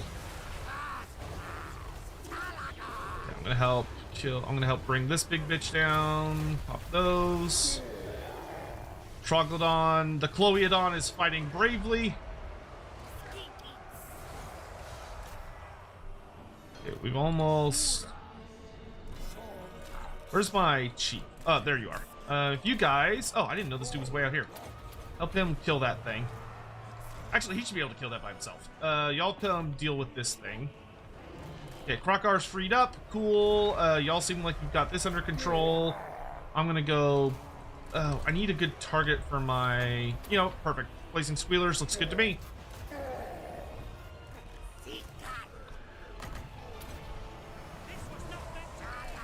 Oh, fuck it. Just get in there. Okay, Saurus, come help over here. These Saurus, come help this way. Y'all are just fighting endless hordes of marauders. They're chasing him off. Ooh, Scar Veteran, get out of there. I don't know if he's gonna make it. I think he's dead.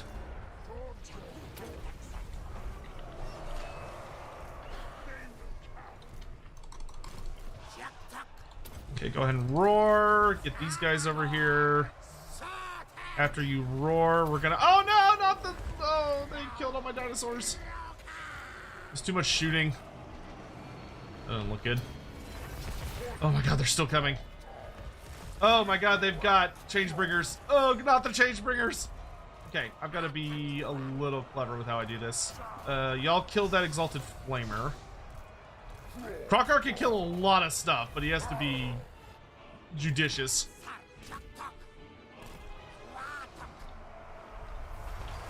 How am I doing? I'm being burned alive by legions and legions of garbage. But other than that, I'm doing good. Oh no, get off the ground. I don't want you on the ground. Where are my skinks? Oh, they're all still fighting. Oh no, not army losses! Oh, come on, Kroq-Gar can keep going! Oh, that's bull. Kroq-Gar had so much more that he could do. Oh, that's painful losing that army. Oh, gosh. That's a lot of Tzeentch, but we did slow it down. Do I think Quaddle model will be in the old world? Not anytime soon. I don't foresee a Quaddle showing up anytime soon. Is my Quaddle modded? Yes. That's why it has a serpent head, which it should, instead of a stupid bird face.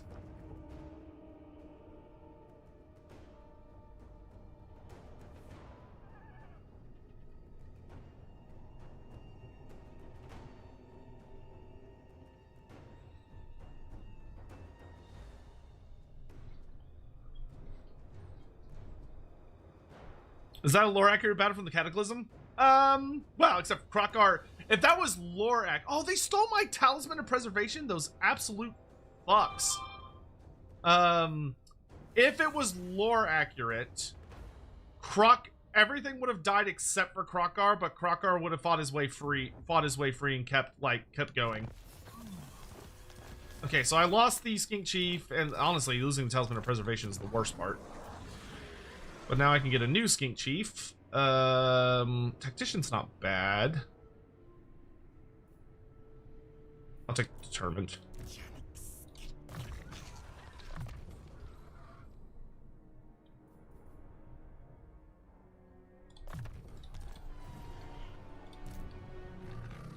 Alright, so it's gonna fall to you to hold the line against the oncoming legions. Let's switch to alignment of war to get ready to fight.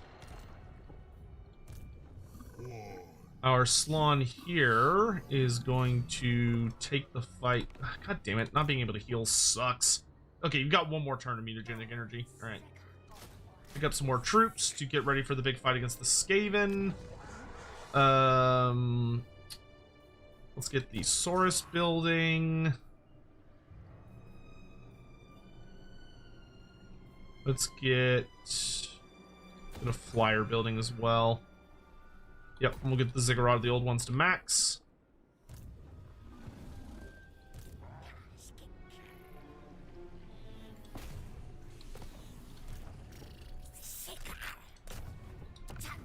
Nice, good job. That was a good wound.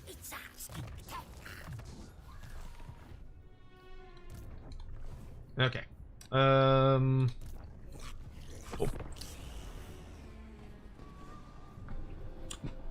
Yeah, I will change the name of the failure priest when he returns. Oh, we're about to lose all that territory. It's a bummer. But that does give my legions time to rebuild in the meantime. Why not the pylon building? I will be building them, but for right now I want better troop selection.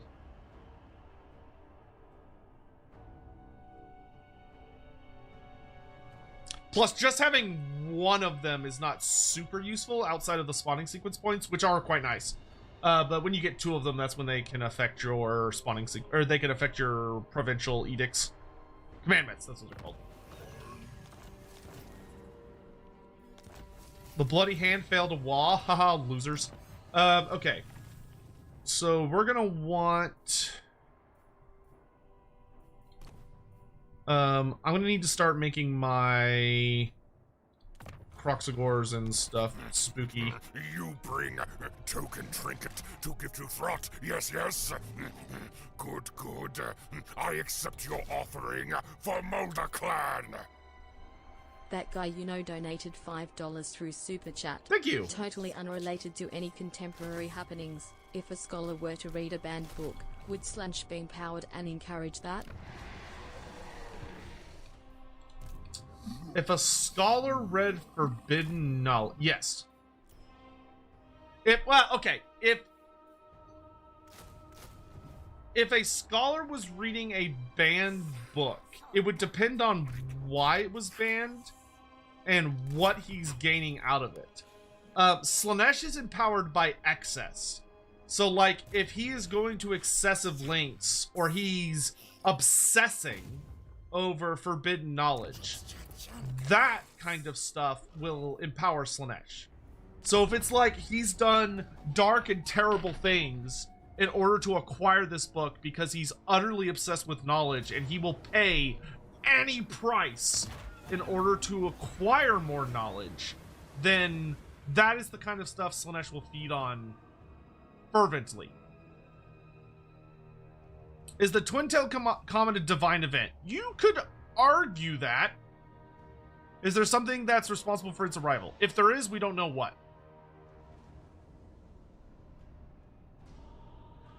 How's Andy doing? He's doing well. We're both looking forward to Lorebeards this afternoon. Because if y'all don't remember, today we're doing a Lorebeards episode on witch hunters. I'm going to actually message Andy just to make sure he remembers.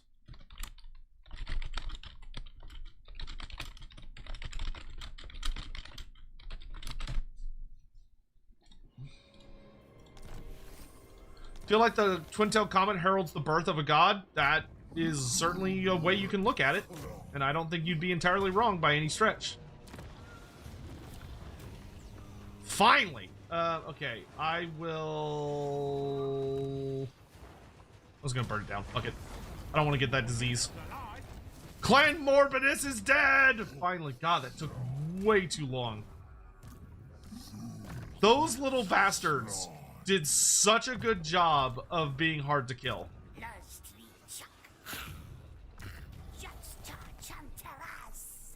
Ugh. Good God, it's finally over. Alright, he's preparing for war. You are... Okay, you're gonna go in Kroq-Gar's army once he's back, but he's not back yet. Do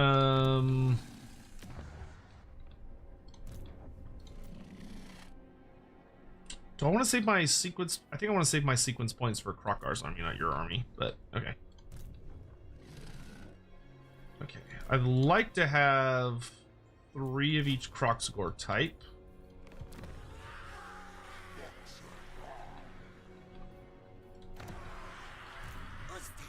You're being renamed because you suck. You are failing Scaly. That is a very fitting name for this guy. We're gonna see if he could. We're gonna see if being publicly shamed will finally motivate him to do something different. Oh my God, Tzeentch is attacking the dwarfs too. Ugh. Those who respect the old ways are welcoming. All right. Well, we got an actual alliance now with the dwarfs. Well, not an alliance, but just short of an alliance, because Tzeentch is that bad. He's actually like pushing us back quite nastily.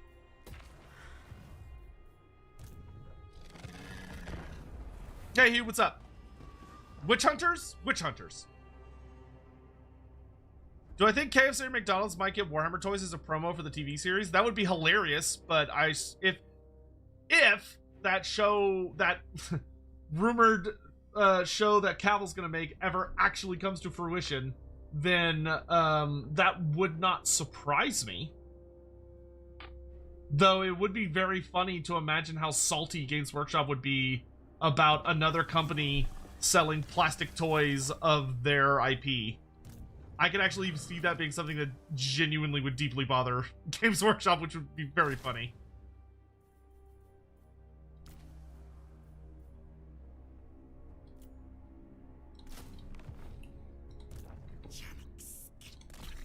Okay, you're back. Skink Oracle's back. We're gonna send y'all... I don't know where I'm gonna send y'all. Probably to... We'll probably get them up at Sotek's Trail. Or maybe in here, so I can get more monsters. Serpent's Coast is gonna start building a garrison. We do want to... We need to start buffing our skinks. Skinks are very under-boofed.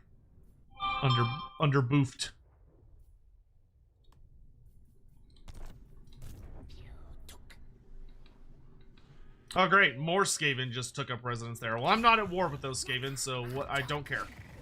That is not a me problem. Okay, Slaanesh, you're going to head to the coastline. Alright, Failing McScaly. Oh my God, he did it!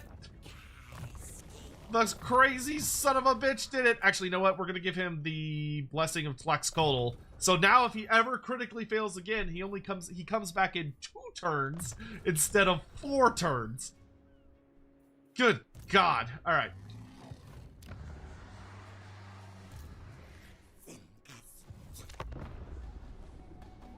I'm doing alright, Hugh.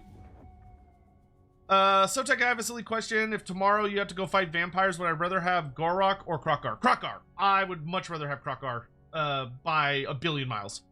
Kroq-Gar is a significantly superior strategist, tactician.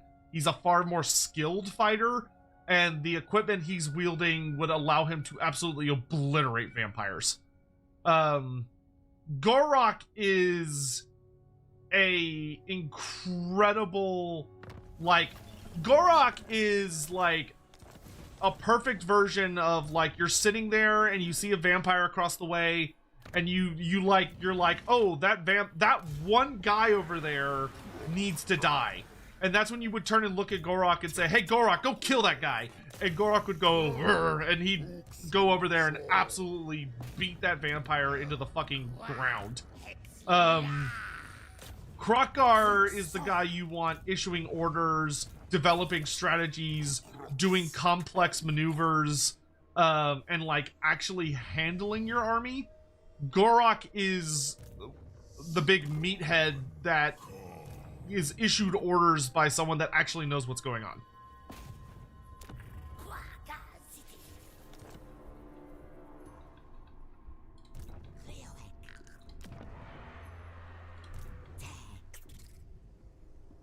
Well, the dwarves been making pretty good progress against the greenskins, so that's good.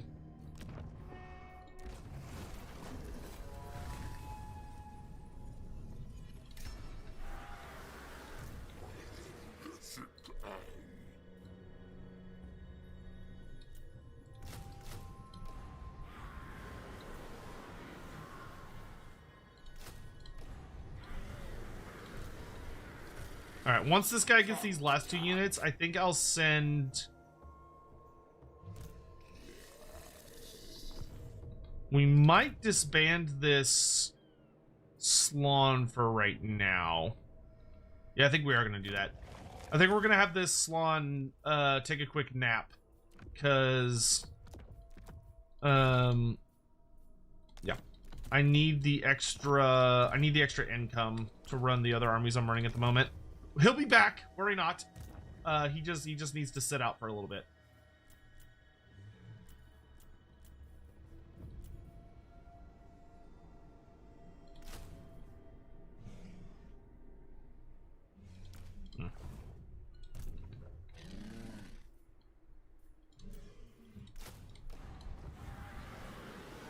Because I need Kroq-Gar to march north to go pick up the remaining units he needs. Jonathan Dick, one of those two. Yes, I do have one planned for the nearish future.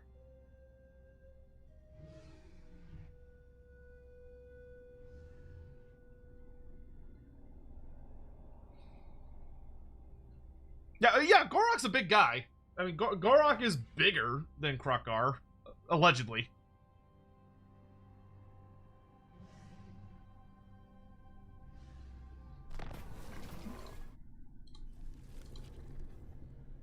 Yes, I will absolutely employ the vampire ritual. I am totally cool with that.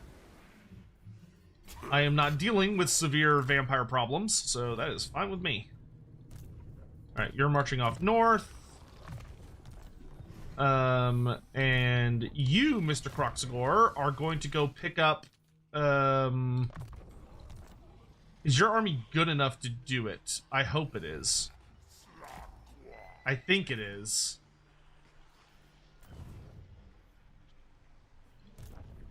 Oh, does it have to be? Oh, no, it has to be Kroq-Gar. Well, that's annoying. Okay. In that case, come sit over here and get into magic stance so that we're not bleeding magic. And let's switch this to that so that we're more likely to have good winds of magic. Actually, no.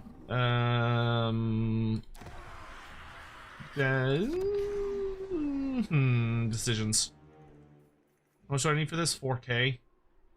Okay, one more turn is fine. Another wretched foul lizard thing joins the red host. Cursed Sotek spawn. Quick Sotek. Give a faction in fantasy that doesn't have a chariot. Which one and why? Like in Total War or like in all of fantasy? Let me rephrase that. Do you mean give a faction that doesn't have any chariots whatsoever a chariot? Or do you mean give a faction in Total War that doesn't currently have a chariot? Because there are some factions that in the lore have had chariots, but in Total War don't have chariots. Scrying Pool, Altar of Sotek. This one I can do, I just don't have the money for it. Because my answer will change depending on which one of those you want.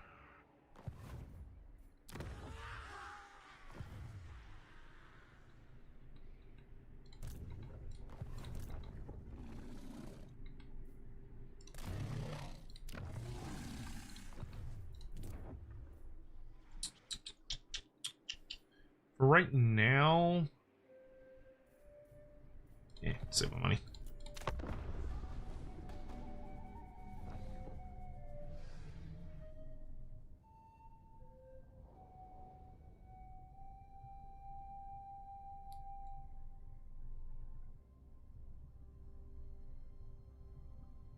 Oh, Shomek, yeah. There's a company that has partnership with Games Workshop to make large, like, display versions of certain models. But that's a little different than Happy Meal toys.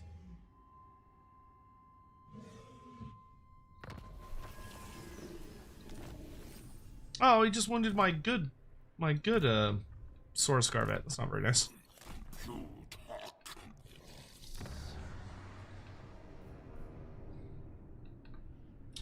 Okay. I'm generating a good amount of sequence points, actually. Give me Saurus. Oh, I can only get one. We're getting there. Move a little closer to the border here so I can kind of see what's going on.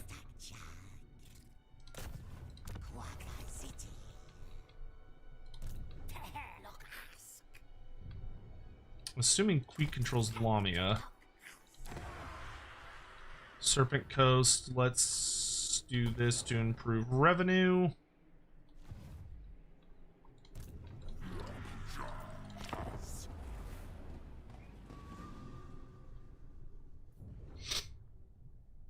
Given to one that hasn't had... I'll give a chariot to a faction that's never had a chariot. Ooh. If I was going to give a chariot to a faction... Also, thank you for the 47 months. I really appreciate the support. If I was going to give a chariot to a faction that has never, ever, ever had a chariot... I would give it... Oh, yeah, that actually would be relatively easy. I'd give it to the Vampire Counts. The Vampire Counts don't have a traditional chariot. I mean, they have things like chariots. Like, the Black Coach is kind of like a chariot. But I would give them a true chariot, which would be for the Barrow Kings, which are basically White Kings. So like an actual White King that was one of like the great lords of the chariot tribes. Because a lot of the various tribes around the Southern Empire in particular were specialists in chariot warfare. But you wouldn't think it based on looking at the fact that they're all like, you have like your Black Knights and your Grave Guard, but there should be something equivalent to a Grave Guard Black Knight, but a chariot, where it's got like whites on the back wearing their ancestral gear and it's pulled by horses and yeah, like a nice old ancient like Assaborns, which are talked about a good bit in the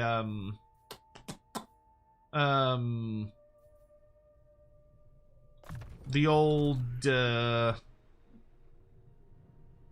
I'm having a brain fart. Oh good, the magic just changed to positive. Hell yeah. So you can actually work on a stance instead. Actually I should stop going this far north. Yeah, give me the Clausedons. I think, funny enough, this should be a powerful enough army to go do the Lord Kroak quest battle, because I've got such a nasty little hero, because Kroq-Gar alone, I think, could beat it. But I don't want to risk it, though. Because it's not a difficult fight, but it can be a bit of a slog. No, I think I'm gonna need more Saurus. Okay, you switch to this. And you start, yeah, get some more troops, because I need to get Lord Kroak for this army. I've been twiddling my thumbs on that.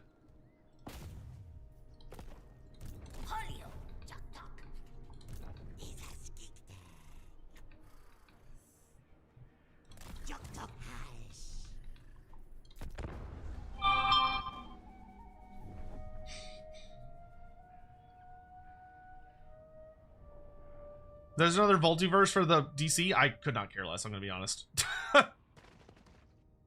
Like I enjoy my cool little DC comic book movies, but like I could not care less about the actual comics.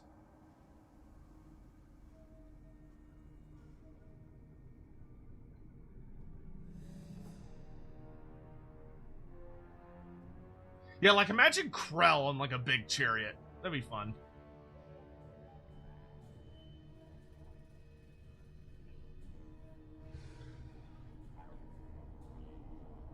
Did I finish Silent Hill? Yes, I finished Silent Hill 2 days ago.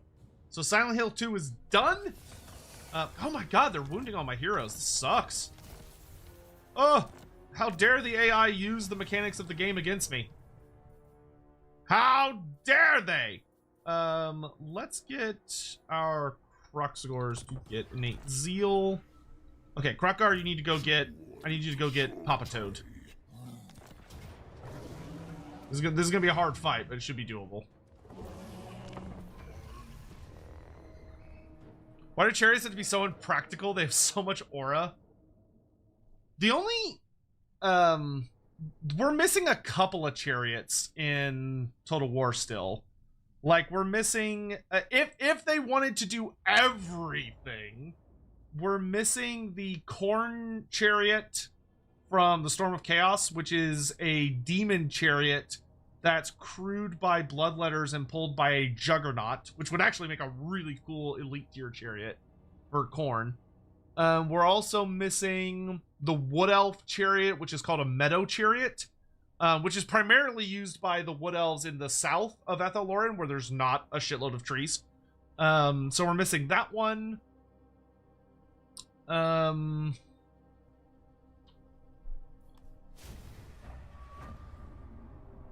There's also a Nurgle chariot. In the fulfillment of the great plan, but his worldly...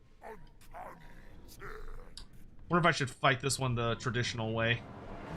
Like this quest battle is actually kind of interesting because you don't actually need to worry about like wiping out the Skaven right away. If you want, you can take a more relaxed perspective and like let the Skaven really come to you. And by doing so, you're basically just buying time until Lord Kroak and his guardians wake up, which is not how most people play this quest battle. Because most of the time, it's a lot easier just to like run forward and murder the Skaven. Let's see. Kroq-Gar's got regen, so I think I'm fine with him just going at it. He could just go have fun.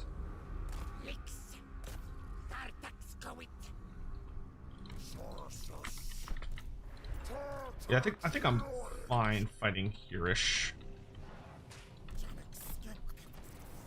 Let the Troglodon just pew-pew people.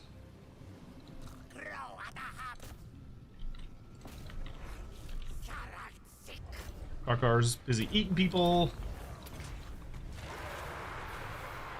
Gonna move the Troglodon forward so I can do my big buff ability. We're gonna keep the Ripperdactyls back for a little bit.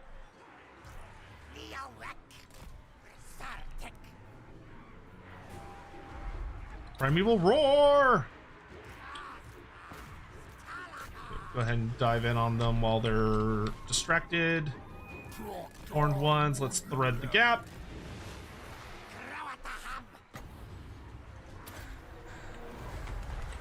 Okay, the Warlord shattered. Awesome. Oh, he died. Never mind. Okay, horned ones, let's go run down some rats. Spear Riders will chase these ones down. Reinforcements are approaching, but they're so far away that I don't really care.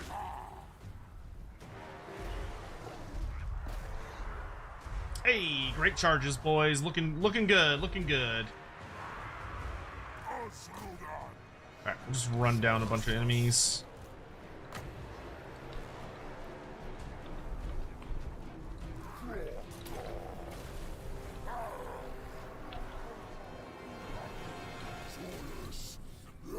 turn back this way. I just don't want to over chase.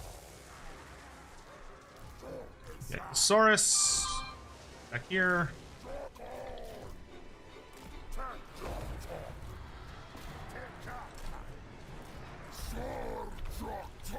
Kroq-Gar, you can start heading back.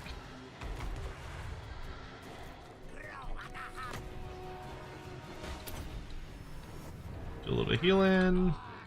Good job, Riperdactyls. That's enough. Okay, Horned Ones, head on back. Bring all my cavalry back.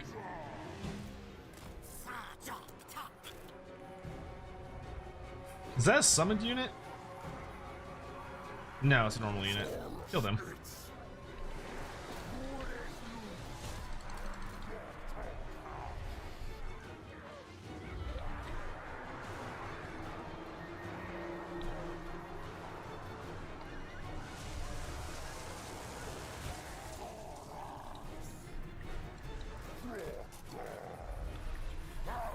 Okay, we'll go ahead and hit the Gracier with the Hand of the Gods, if I can get close enough.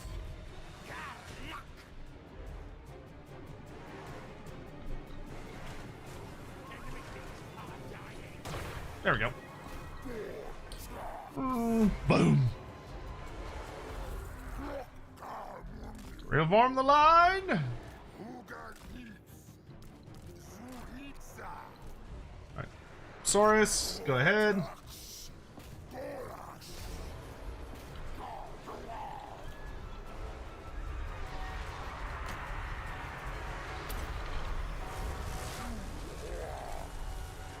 I'm gonna go kill that Gracier. 'Cause I fucking hate Graciers. We're gonna bring the Riperdactyls around the back. Cavalry, we're gonna move up a bit. Gonna go ahead and Primeval Roar. Spear Saurus, kill that Hell Pit. Horned Ones, let's go clean up over here. Where's that skink?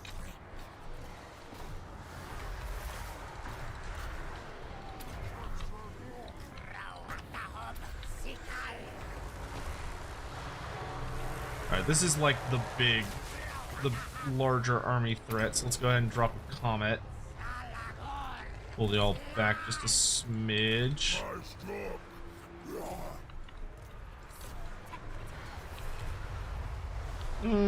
Not the best comet I've ever seen.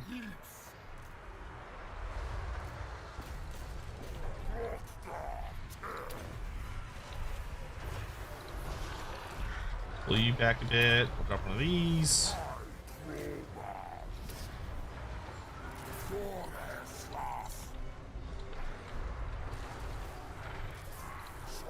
Okay, score Skaven Warlocks here. Focus him.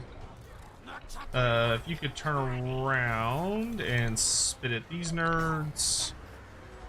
Drop one of these. Good job, Riperdactyls. Don't over chase. Hey, we're just gonna have him spit for a while, I think. Maybe move a little bit to the side. Get a fireball off.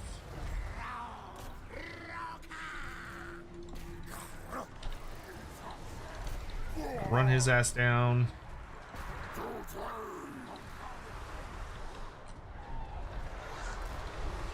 Oh, whoa, warp lightning, run away. Alright, we're gonna pull way back now. Because I would much prefer Lord Kroak to show up and help us out a smidge. Pull back all the Horned Ones. Okay, that Hell Pit shattered, so I don't need to worry about chasing it. Let our Skink Chief have a little fun, pew-pewing people. Go pop these Rat Ogres.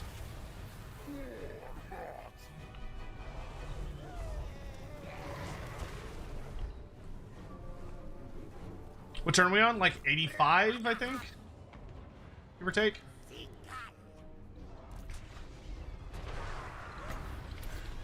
Get rid of those.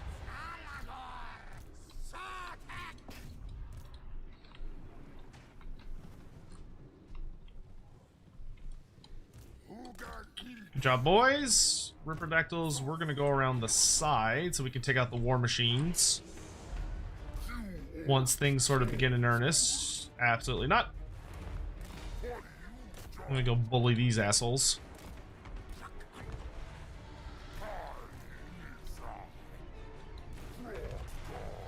Hey, Lord Kroak's awake.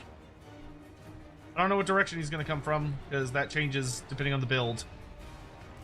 Ow. At least it said he awakened. Is he gonna actually show up? Hey, there he is! Alright, the big man's here. Or he's coming. Move our Ripperdactyls behind this pillar, so I'm not exposed. Kroq-Gar is gonna harass some people. Alright, I'm just gonna follow him. I will let him lead the way. Oh, they're harassing my poor little dude here. Kroq-Gar, help him.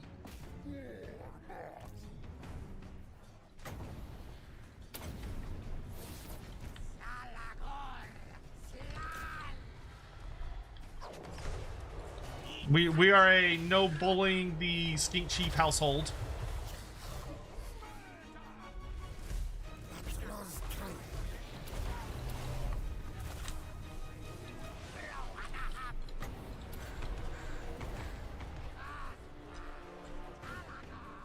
I think he's just gonna sit there and wait.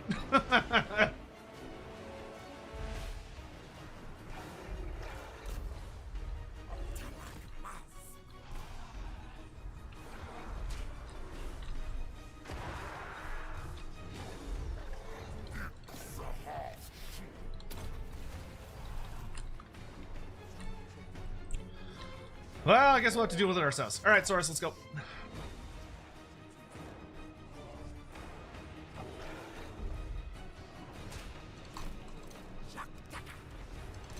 Yeah, no, I'm not standing around and get shot by that shit. Thank you very much. Kill them.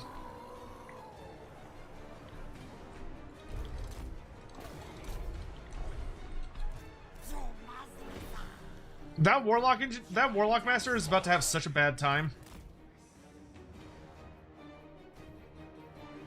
Oh, come on, come around that corner. Come around that corner. It's feeding time! They're gonna eat him for breakfast.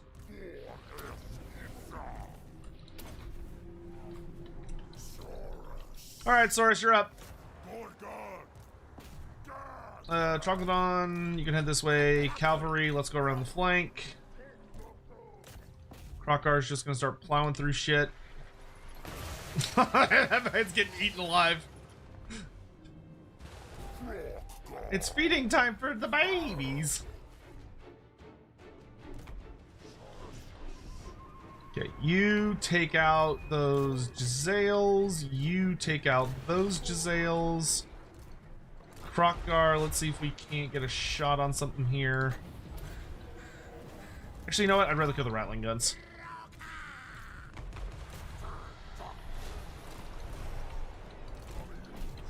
Oh, here comes Kroak. I thought he was just gonna sit there. No, he's coming.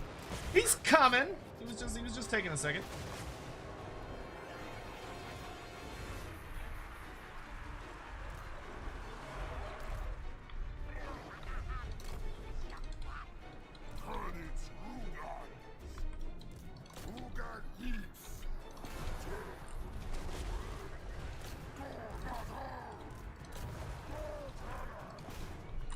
Okay, well, he's dead. Come over here and deal with this, take out those Rattling guns. I don't like them. Their existence brings me pain, and I don't appreciate that. Get on that Doom Wheel.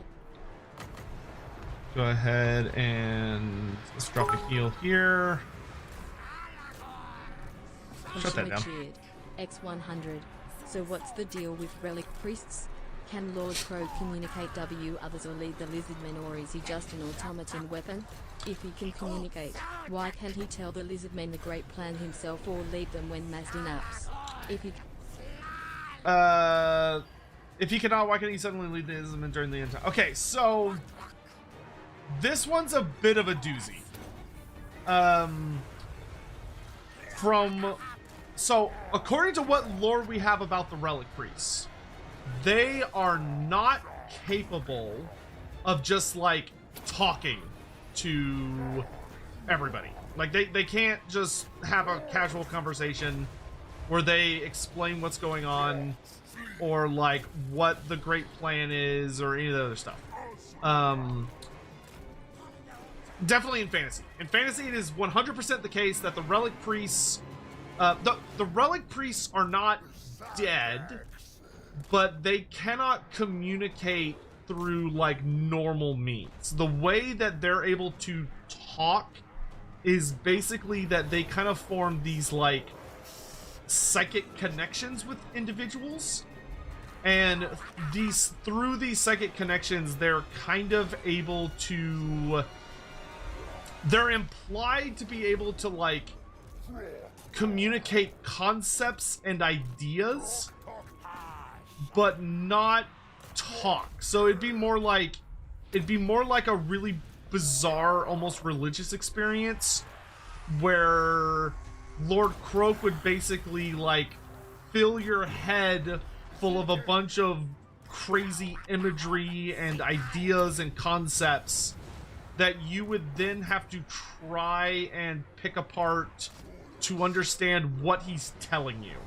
So like it wouldn't be like Lord Kroak saying, you need to do this thing and you need to do this thing and I'm trusting you to handle XYZ. It would be more like you would see a bunch of bizarre, difficult to understand, out of order, mysterious images that you then have to figure out what it is he's trying to tell you. Like what is the secret behind all of the complex, impossible understandings that he's trying to shove into your head? Because one of the things that seems kind of implied for the likes of Lord Kroak and the Relic Priests is that they very likely do not experience time in the same way, the time and reality in the same way that the living do. It is far more likely that their understanding of reality is going to be much looser, much more complex, and they are probably seeing things happen in an order that does, in an order and on a scale that does not align with the senses of living people. We don't really know, because ultimately we have the only story that has ever been published, which is amazing, by the way, like it's a great story, highly recommend it, that actually shows us what it is like a relic priest's perspective is in the during Age of Sigmar. In Age of Sigmar, if you read the Broken Realms storyline, you get a couple of passages where Lord Kroak talks to certain individuals. So like there's one point he has a discussion with Morathi, there's another point where he has a discussion with Gardas Steelsoul, and all of those times Lord Kroak will do his version of talking to them, and it is really fucking confusing for them. Like Gardas and Morathi really struggle to understand anything that Lord Kroak is trying to communicate to them. Morathi handles it better than Gardas does, but because Gardas, for anyone that don't know, Gardas Steelsoul is a Stormcast Eternal character. So like Gardas is attempting to comprehend these ideas that like Kroak is like trying to stuff into his brain, and be like, and Kroak's basically trying to tell him like, I need you to go deal with this thing. Like I need you to go attack Be'lakor and stop him from winning this battle at the city, but there's a very high chance you're going to die. When the Supreme Cirrus Marathi has trouble understanding something, it's fucking weird. Yeah. Morathi actually has a genuinely funny interaction with Lord Kroak, where she, at the very end of Broken Realms,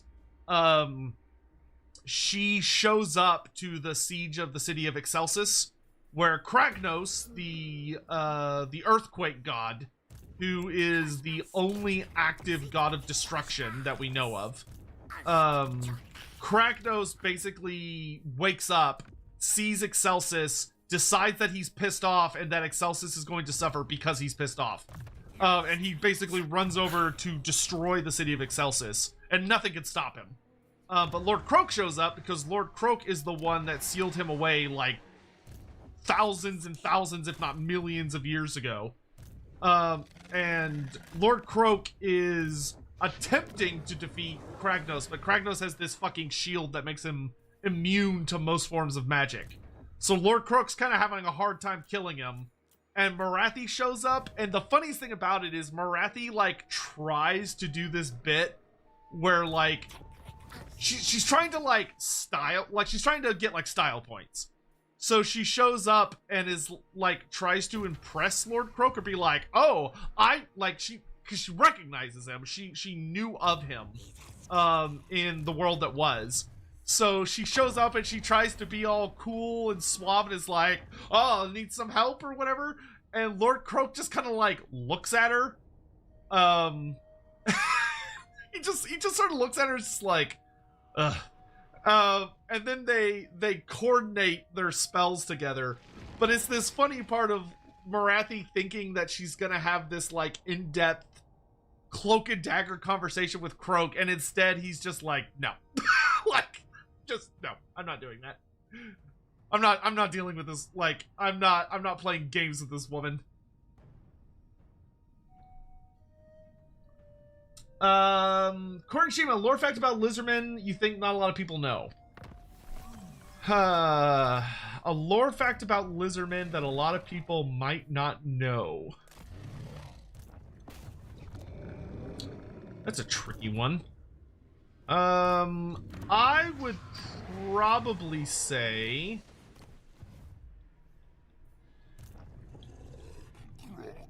what would be a good answer to that? Because that is a good question.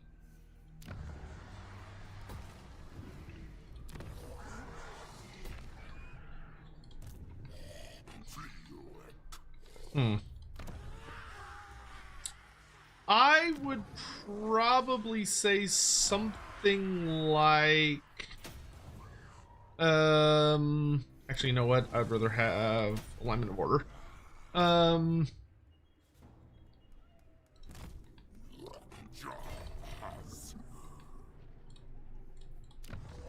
Should probably go get my spear. Is this army good enough to get my spear? Yeah, it is. I don't have enough money. I bet I can get enough money if I say hold up on that.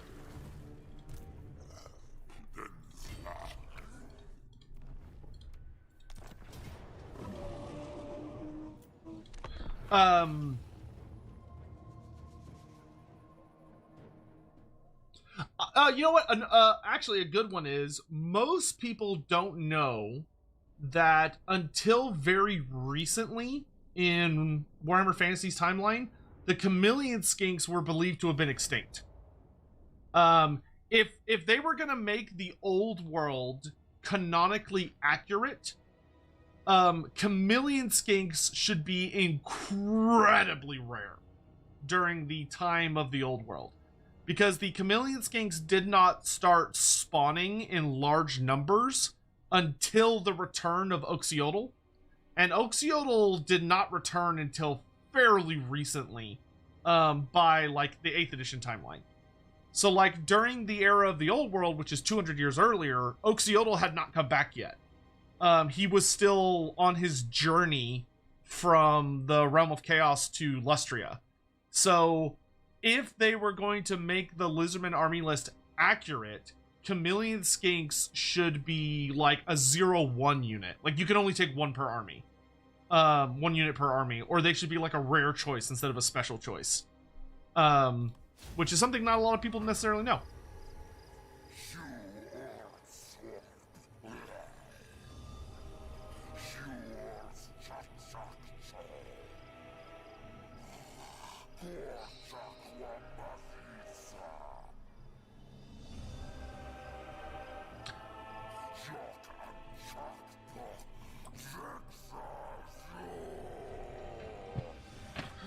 Why are the Beastmen, that one guy, I don't even know what number that is. It looks like a billion, I think.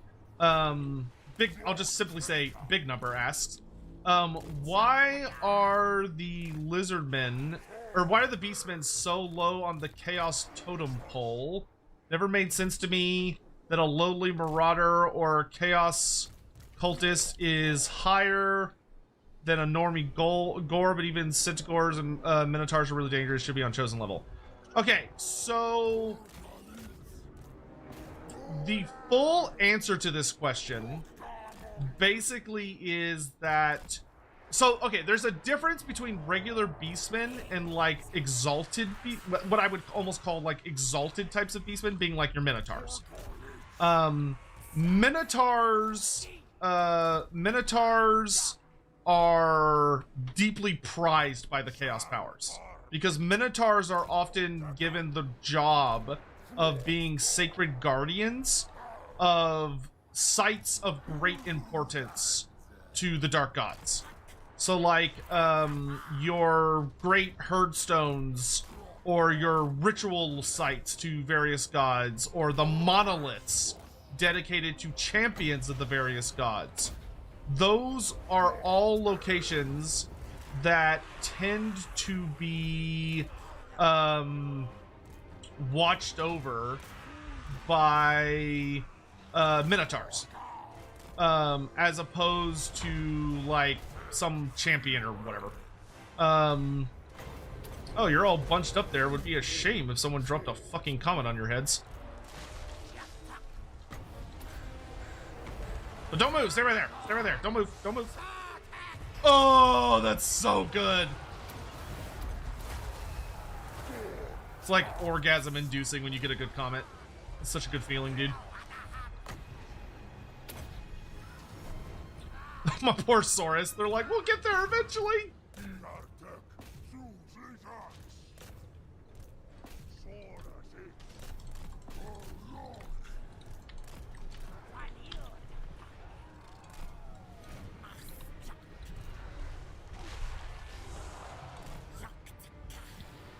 And drop.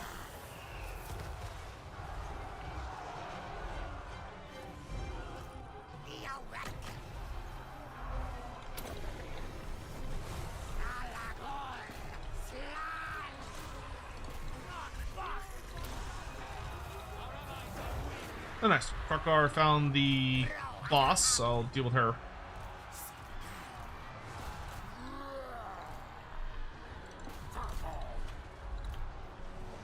So once she dies, this mess will be over. Ow, ow, ow, ow, ow, ow. I'm getting shot. I'm getting shot. Ow, dive, dive.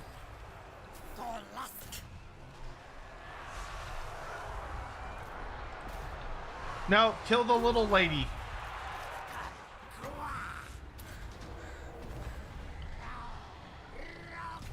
Okay, pterodons might be slightly overstaying their welcome.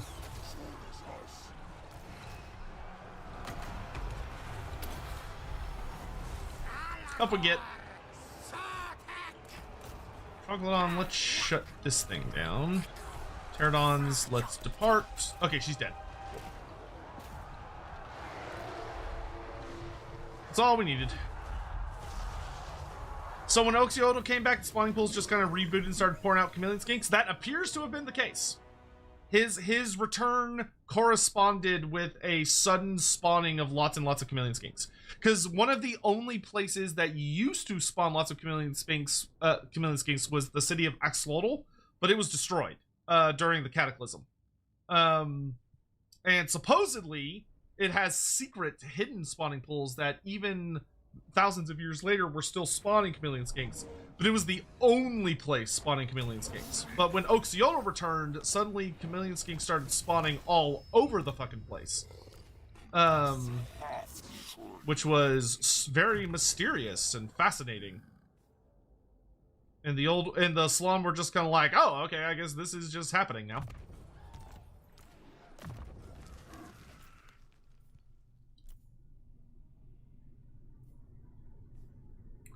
Which I will always find is a rather funny, that's unfortunately just a lot of the way the Slaanesh have to deal with things. Is that crazy shit starts happening. The Slaanesh are like, I guess we're doing this now. Sure, why not? Jaws. Let's get that Deepwood branch on my chief.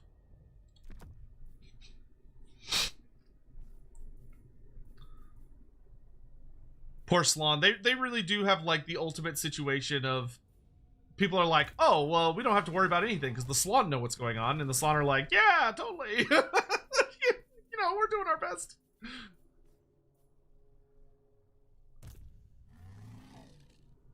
And then you just see them later on, and you're like, oh, I heard you guys know what's going on. They're like, we have no idea what's going on. if you must ask, no, we do not. But we are trying our best.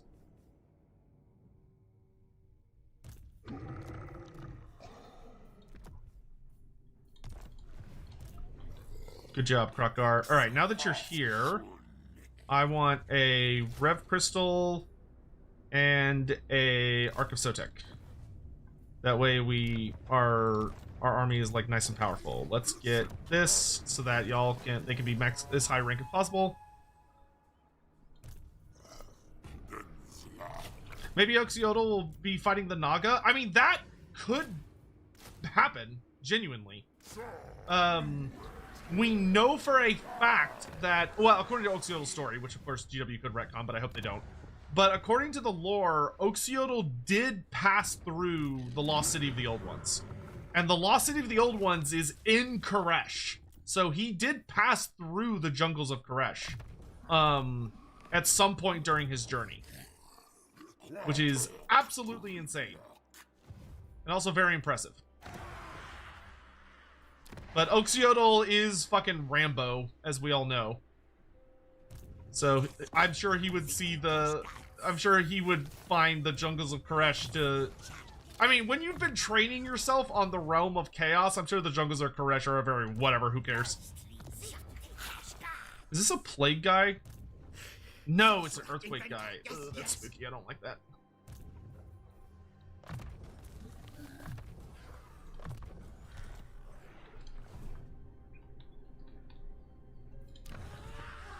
You love a squad of 4 Rev Crystals in an army? 4?! That's a lot of Rev Crystals! Does that imply that spawning pools need to have a blueprint whatever comes out of them? No. The way the spawning pools are said to work is that the old ones basically pre-programmed them at the dawn of time. And that all of the spawnings that need to happen are already programmed into them, and the old ones saw the future and basically wrote out the code of the spawning pools to spawn Lizardmen as they would be needed throughout time. However, Age of Sigmar has since changed this lore, but for AOS, you could argue that this would not impact fantasy. But during the time of Age of Sigmar, Lord Kroak was wounded? Oh, dude, I fucking had it with this turd. Hire me a Scar veteran whose only job is to kill this fucker.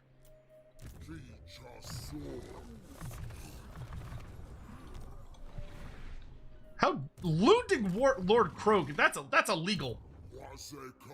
How dare you harm a senior citizen like that?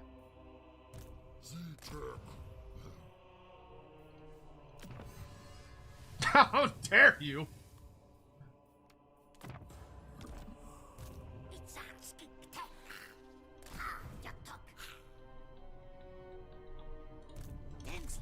Fucking Tzeentch, asshole.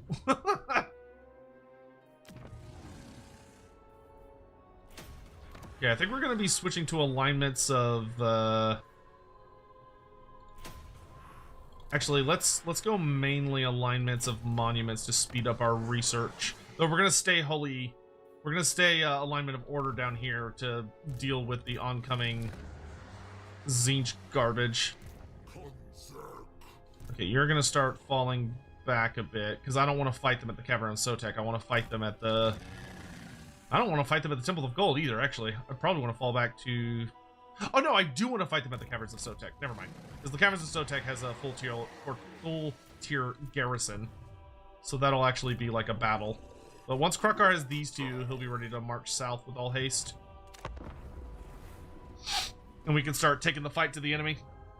Oh, anyway, yeah, I got distracted during my Beastmen talk.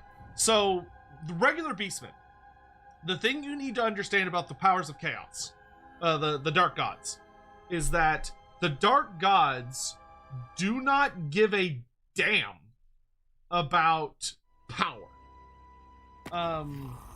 Many of them, you could argue most of them, do not care how strong you are. They do not care about any of that. They are much more bizarre.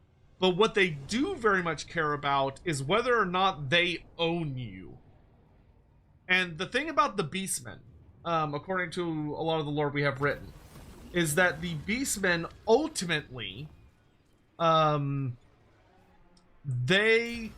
their souls belong to chaos, whether they like it or not. Like the written material quite literally says that the Beastmen do not get a choice about selling their souls to chaos. They are born with their everything that they are belonging to the dark powers.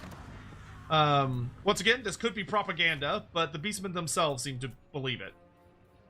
Where's my big life slun? There he is. Hold the fort. Okay. I think that one ambushed further back.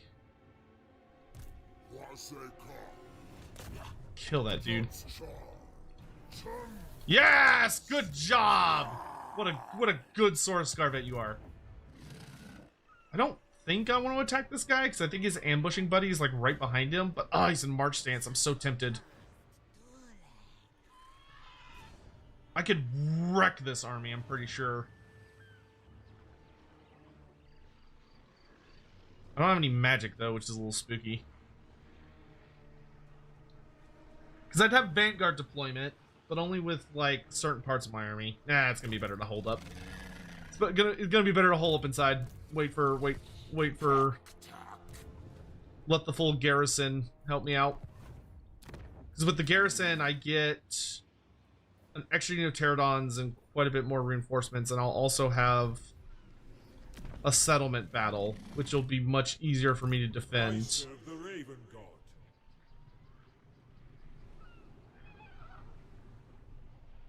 His army sucks, though.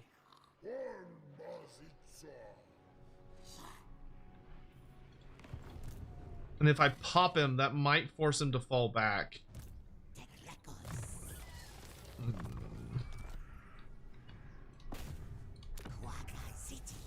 Hey, good job. So anyway, because the Beastmen, fuck it. Let me see if the AI can successfully bait me. Oh, yep, that second army is quite a bit nastier, actually.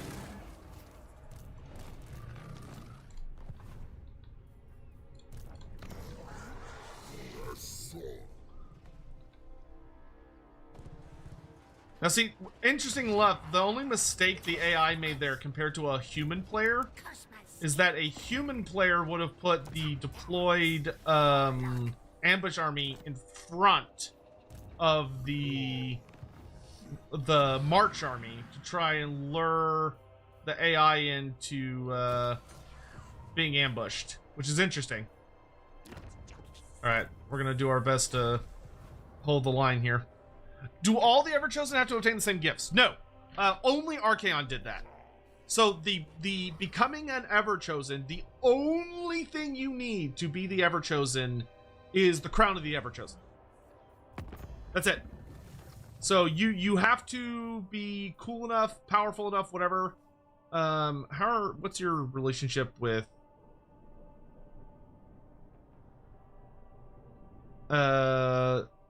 interesting. Hexwaddle and you kind of like each other. All right. My lady abhors if you. Sure. I need all the friends I can get. The world is suffering, from my point of view. All right. But only Archaon had to go through that whole song and dance number. because he was fulfilling a prophecy. He was fulfilling the prophecy of Archaon. Because according to the prophecies of Necrodomo the Insane, it was that the world would be destroyed by a man who calls himself Archaon, and he will have gathered 6 treasures to prove that he is Archaon. So, oh.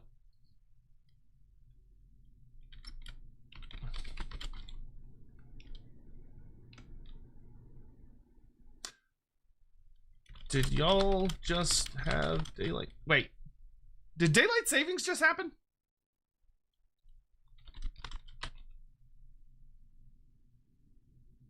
Not for me. Did it happen in the UK?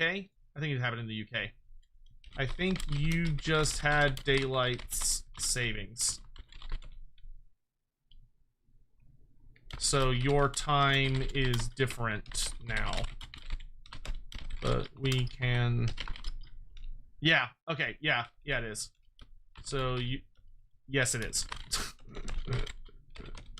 Your clocks just moved back an hour.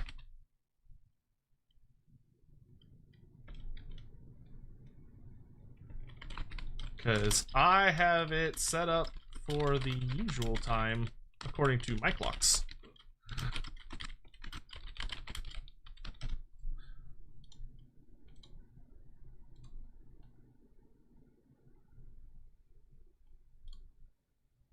Well, I gotta double check this. Yeah. I am happy to push it back another hour for you. That's fine.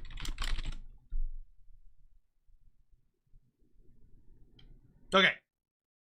Okay. Lorebeards is going to start 1 hour later because Andy, we didn't realize it was daylight savings and Andy needs the extra time. Hawk, are you here?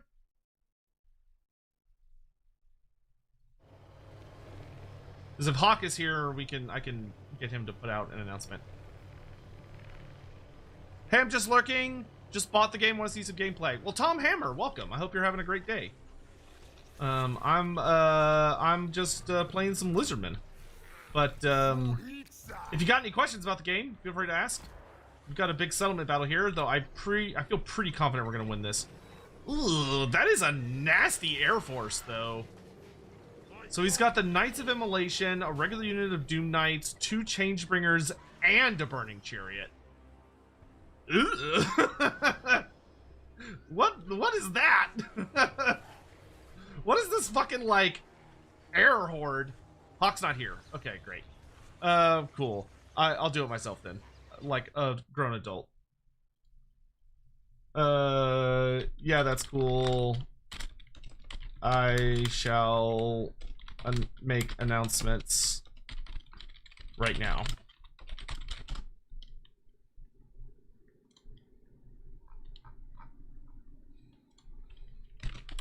Hold on. I gotta let the world know that Lorebeards is at a different time if you're in the States than if you're somewhere else. Because our daylight savings is not for like another week. Because ours is on November 2nd. Okay, so it's gonna be 5 p.m. my time. Actually, it means no matter where you are in the world, it's actually at a different time. Just a heads up. Lorebeards is now at this time because Europe just had daylight savings. Be aware that means we're starting 1 hour later than normal. Or than originally shown. Due to... How did Andy not realize the clocks went back? Because Andy... Listen. I love Andy. I love him like he's a member of my own family. He doesn't look at things. Like... Andy, the only clocks Andy would look at would probably be the ones on his PC or his phone, and those ones will automatically update. And he is not the kind of person who would notice when daylight savings is going to happen. Andy is very much an absent-minded genius type. So witch hunters will start at the time you see listed in this post. Okay, I will copy that, post that, go to Lorebeards, go down to server news, post that, go to Lawhammer, go down to Lorebeards news, post that. There we go. I have informed the masses. Yeah, Andy's like a textbook absent-minded genius. I stayed with him for a while when the last time I went to Scotland. I stayed with Andy and Lindsay for like about a week. Or no, was it a week? It was like 5 days.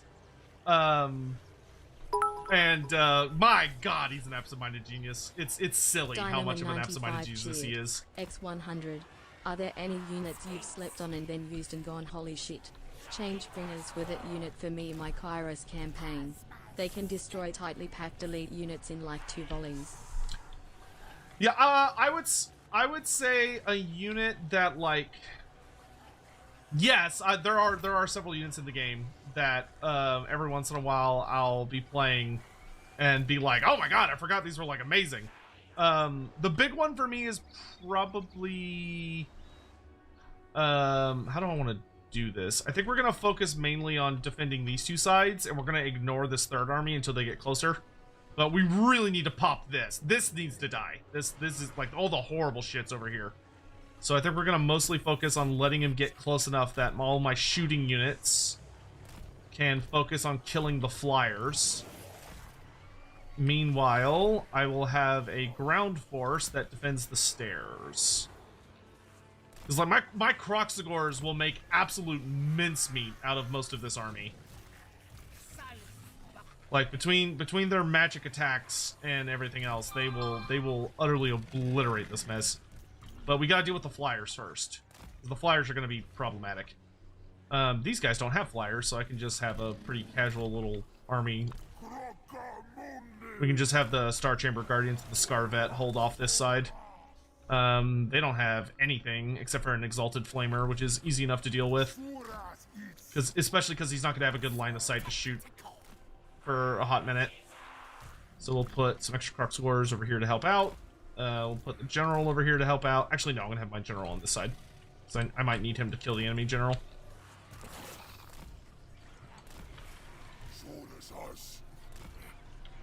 Okay, this is going to be a little messy. Okay, everyone face that way. Alright, I think we're set. Other than... why don't we put y'all over here, and y'all hold this stair for as long as you can against that invading force. Try not to let them through, but I know they're led by Aeson the Fallen, and Aeson the Fallen is probably gonna chew through that, but it'll take him a bit. We can at least slow him down. So I need another Saurus unit over here to help out with this. Alright. And then Skinks, does he have Chosen? Chosen of Tzeentch, Zongors, Chosen, oh, Chosen with Halberds. Okay, yeah, we'll want our Red Crescent Skinks on this side. But for me, honestly, probably a unit good for that is like Ancient Salamanders. I forget about Ancient Salamanders all the time, and they're like an absolutely amazing unit. Alright. Come and get me, bitch! Ooh, dodge, dodge, dodge, dodge. Okay, we're gonna go ahead and pop this. Focus the Changebringers! Pterodons, take out those Changebringers. Okay, Salamanders, we're gonna have y'all fall back a little bit.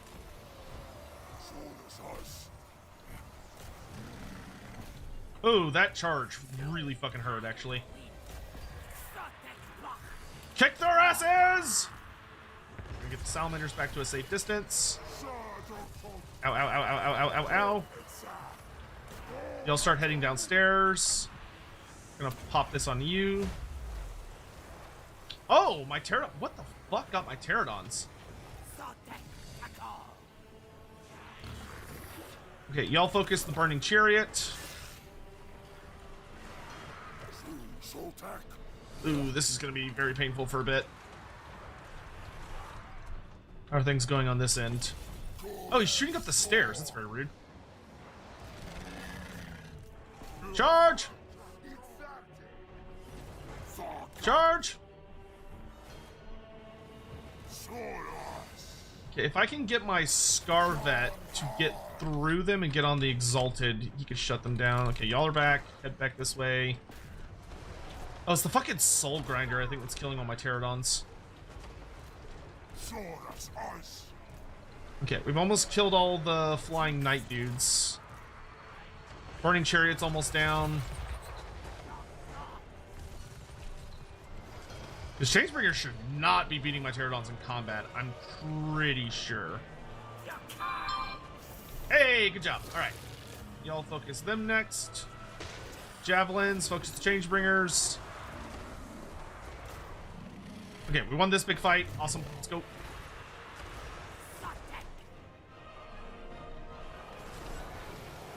Oh no, my Scarvet's like stuck. I need you on this guy. Push through. Yeah, they're gonna delete my infantry. That Exalted Flamer is getting so much value. Come on, big man! You're almost there!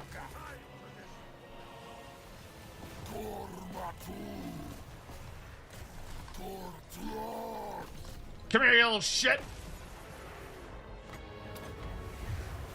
You better run. Alright. That hurt a lot, but we'll be alright. We got reinforcements pouring down. How's this fight going? It's going okay. Let's go ahead and create some barriers to funnel the enemy. And we've got a tower right here. I'll wait till I can afford the 1400. Alright, yeah, he'll kill that. They're fighting well over there. Oh my god, there's more of them! Fucking kidding me. Kroq-Gar, can you get on the enemy general? Because that would be great. Spears, aim for the Soul Grinder. You lot, push into the Chosen. Salamanders, come up, hurry up. Chameleons, come over here. Okay, we're gonna pop that. Changebringer's dead. Awesome. Let's get you over here on these chariots. You lot head for the center. This is available now. Let's upgrade this into a 14 cost tower. Chameleons. Are y'all in range? Can y'all see them? Looks like kinda can. What are those halberds? Salamanders! Open fire!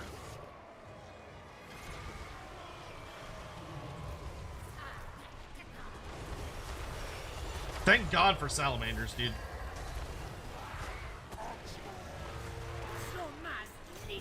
I know that in general, Shadows of Change has a pretty, like, not great reputation. Even though, like, the value they added to it later helped it a lot. But, like, holy fuck, did adding the Changebringers to the Tzeentch roster make Tzeentch so much fucking scarier than it used to be. Tzeentch is so much scarier with those things. Alright, they killed all those Saurus and are now making their way inside, but that's fine. This fight's almost over.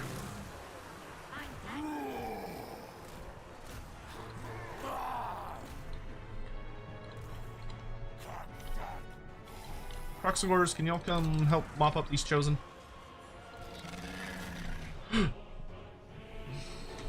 Okay, enemy general's getting wailed on by the Kroq-Gar Ancient. All of the big Tzeentch demons are dead, thank God. This big boy tower is about to be up and start firing on people. I need all of you to go over this way. Alright, this fight's basically over.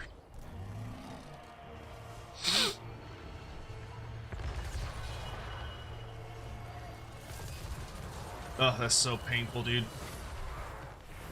Searing Doom is a very mighty spell. I'll give it that. See if we can go after that chariot. Rest of y'all, let's beat the shit out of these boys. I think they're heading for the stairs, so let's move into a harassment position. Do this so that tower's not doing as much damage to us.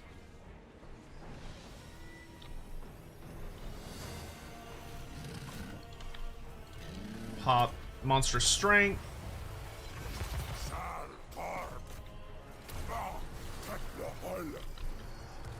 Alright, you, and you all start heading this way. Take the sacred Kroak-Gars with you. You're going to need them. You lot, go kill those Ongors. Wait, what are those? Oh, Mirage Spears. Yeah, whatever. Ah, they blew up the tower. That sucks. Oh, no, they didn't blow up the tower. They blew up the wall.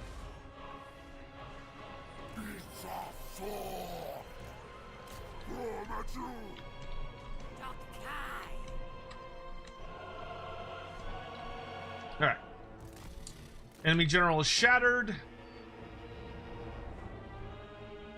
All of us, we need to go deal with this last big invading force.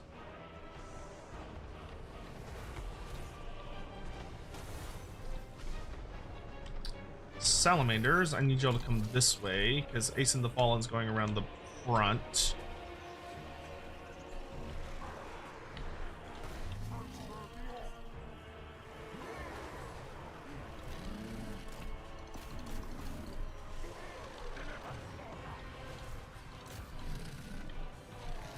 See if we can't support the Scar veteran here.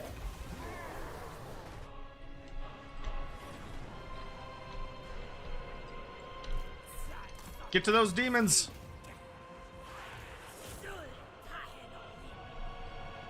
Oh no, Aeson's coming back around. Hold up. that dude's kind of big. Let's let our shooting get over here. Let's be a little smart with how our, oh man, he's coming in hot. You guys pull back. Charge!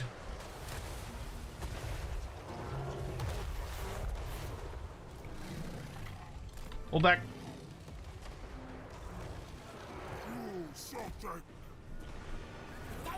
Javelins! Millions! You lot, turn chase after these assholes. Oh, chosen with halberds. Great, my favorite. Oh, my general's going the idiot's way. Cool. Cool. Skinks, if y'all could pour down that way. Okay, salamanders are chewing them up pretty good.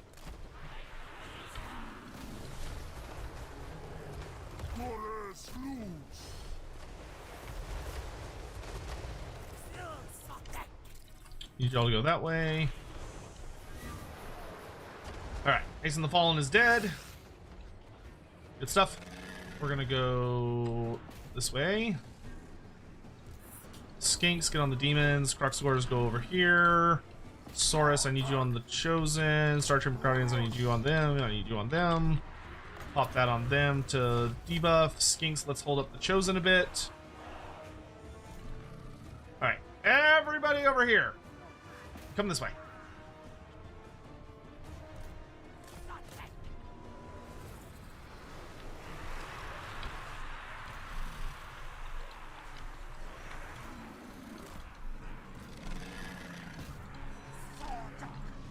Yeah, because the Sacred Kroak-Gars will chew up and spit out the...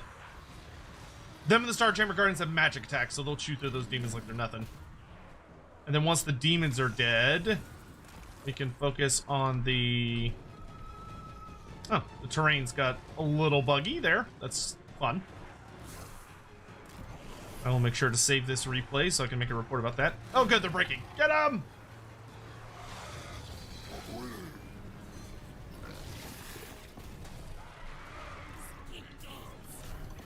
Alright, run them all down. Oh, that was very painful. Everything about that was very painful. And the sad thing is, I know he has another army. Like, just outside. So we're going to run down as many people as we can.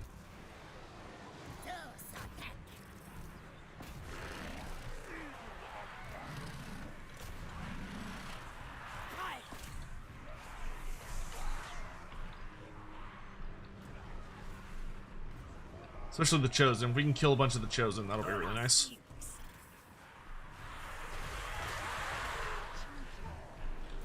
Speed up time a bit here. Actually, if we could have... Where are they? Red-crested skinks. If y'all could chase down the Chosen, y'all are going to be the best for the job. Instead of the regular skinks. Regular skinks are not super good about that.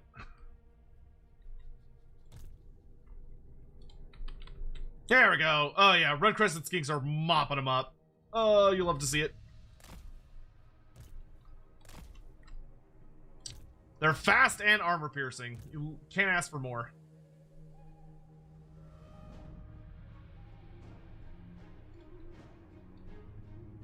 Oh, it's one Chosen that's running this way. Just realizing that Kai has the aquatic trait, but Lokir, Famirs, Leather Cigar, Kroq-Gars, Black Arcs don't. Regular Kroq-Gars are supposed to have it. I'm pretty sure they do have it, actually. It might not be listed, but they, I know Black Arc Corsairs, yeah, the aquatic trait is annoying. I've been poking CA, that I would very much like them to... Oh, whatever. Yeah, sounds good.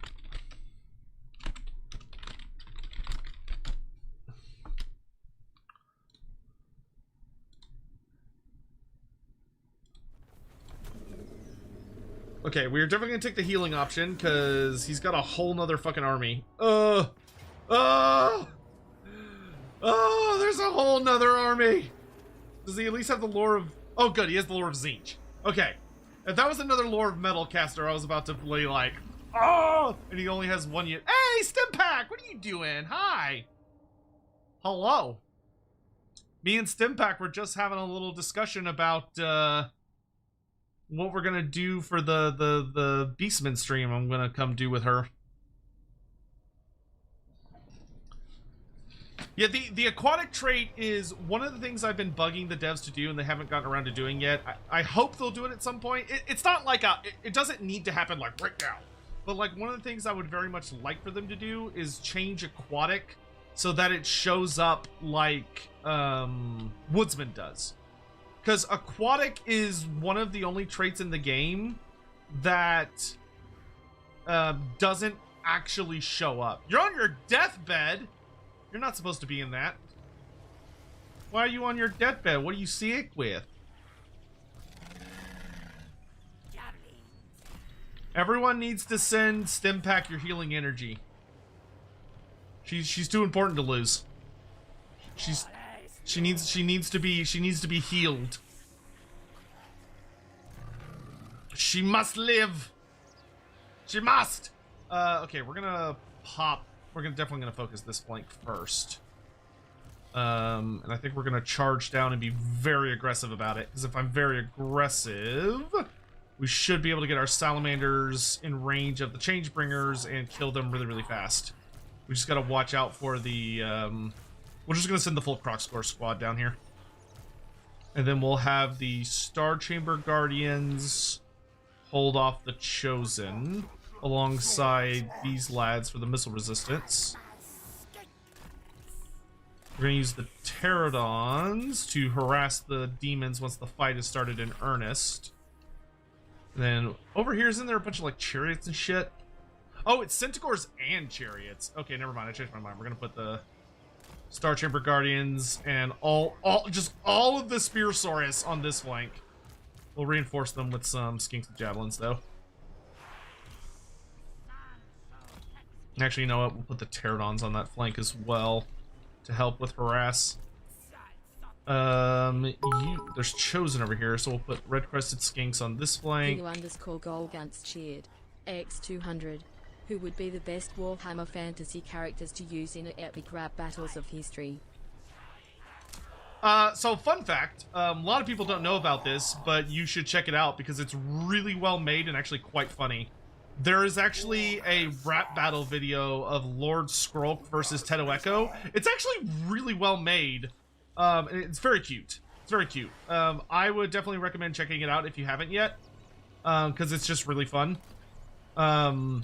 But if I was like recommending characters, you'd want characters that are like skilled lyricists. So you'd probably want like an elf and a. I'd probably do like an elf versus a demon. Like a demon of Slaanesh versus an elf would probably be pretty goated. So maybe do like the Mask versus like who's the most cultured elf? Maybe Marathi? I don't know, I feel like they'd say some pretty horrific things to one another.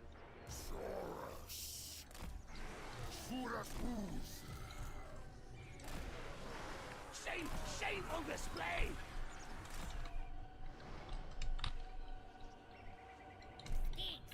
Alright.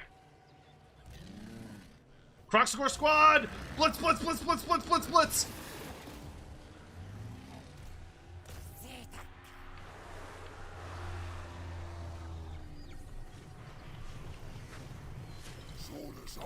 Actually, Spear Swords defend the Salamanders. I'm not 100% sure where these Screamers are going.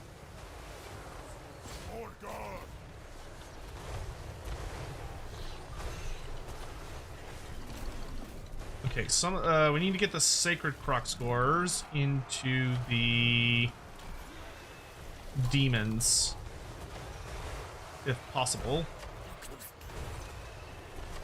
Okay, Changebringers are getting annihilated. That's what we love to see. The chariots are going around. Son of a bitch. Okay.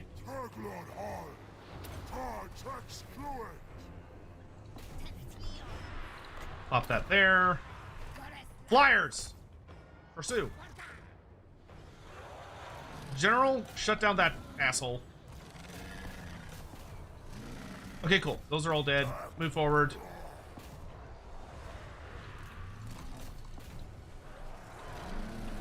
Come here, you nerd! Oh yeah, Felix Jaeger would actually be surprising. Would be quite good at death battles. I mean, he's a pretty gifted. He's more of a playwright than anything, but he would have good skills for it. Okay, that's all going well. Salamanders, I do not need you here anymore, so let's bring you over to this flank. Pterodons were pew-pewing. Oh, look out, look out, look out, look out.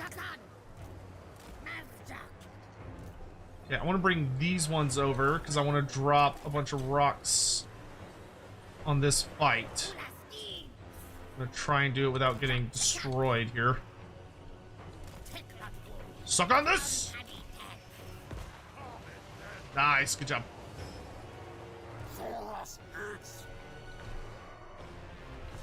Alright, Salamanders are hustling over. Chameleons are going to finish off the Changebringers. My general's going to chase his general. Skinks, go with them. These skinks, go this way. This tower, I can almost upgrade. If y'all could fire down on the Centaurs, that'd be good. Good job. Let's pop this nerd. Oh, the secondary general showed up. Okay, he's dead. Okay, cool. Alright, us, we're going to go this way. Let's go, go, go, go, go, go. Everybody run!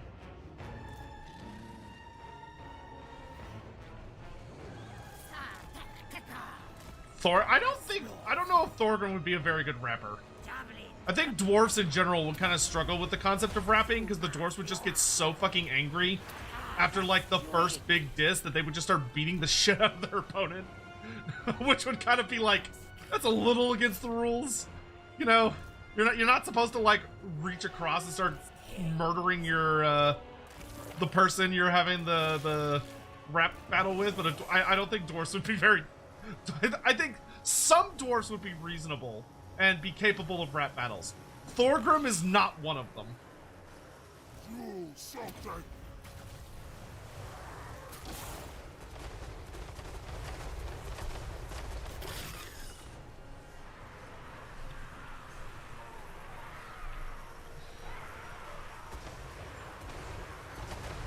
Okay, we're getting all these enemy units out of here.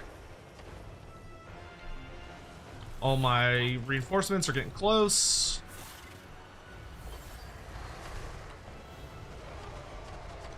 Okay, we're just trying to kill stuff and get rid of the large things. Pterodons, let's go. We're probably gonna lose this flank, but we're gonna fight to the bitter end for it. Okay, enemy general's down. Excellent. Y'all head back this way. I want a big boy tower here. Oh, this is very painful. Pterodons, buy us some time. The Kroq-Gar squad is nearly here. Evasive action! Evasive action!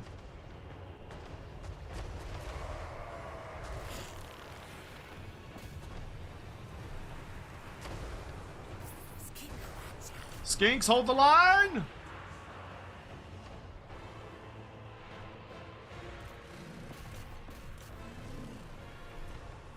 Okay, Pterodons, if y'all can chase these guys off, that would be great. Can do another debuff over there. Oh yeah, it's hammer time! Ooh! Love the Kroq-Gar animations. Saurus ice.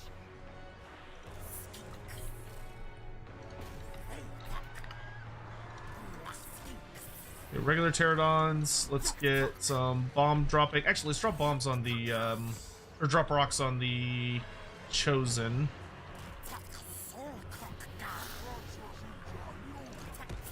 Those are nice and armor piercing. Salamanders, open fire!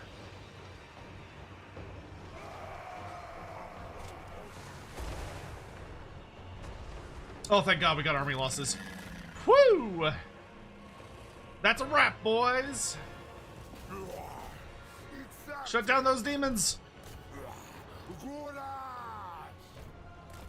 right, the city is saved. Yeah, Pterodons try and chase down those chariots. Skinks fall back. Salamanders have at it.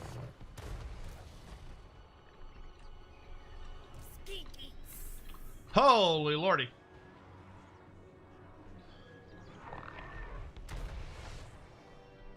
Yeah, Archaon would probably be suspiciously good at rapping, because the whole point to Archaon is the Everchosen is he's kind of supposed to be good at everything, so I feel like if you made raps important, Archaon would canonically be just good at them.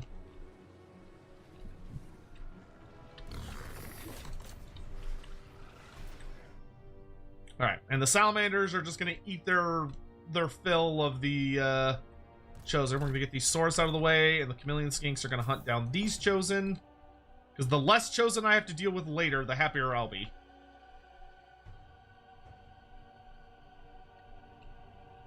Yeah.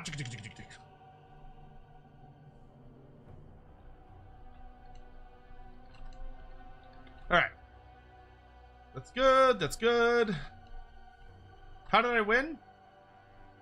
Oh, that was a pretty straightforward fight. It's just using your tools efficiently. Thought that was hopeless? Nah, that was nowhere near hopeless. The fact that I had a full health unit of Salamanders and I had some Kroq-Gars, that was going to be easy peasy. I don't think there was a chance in hell I was going to lose that. Especially because they were going to have to come in through choke points to just get into the settlement. I wasn't worried.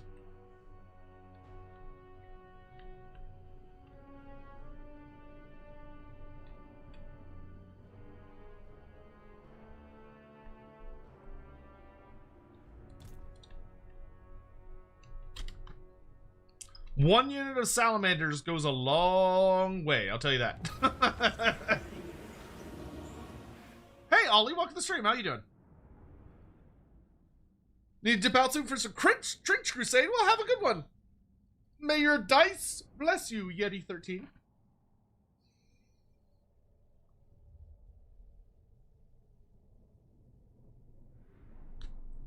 Chosen and Tzeentch look the best of the Chosen. They are pretty sexy. I'm not gonna lie.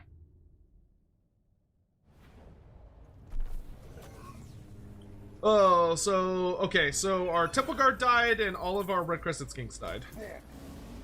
Ugh.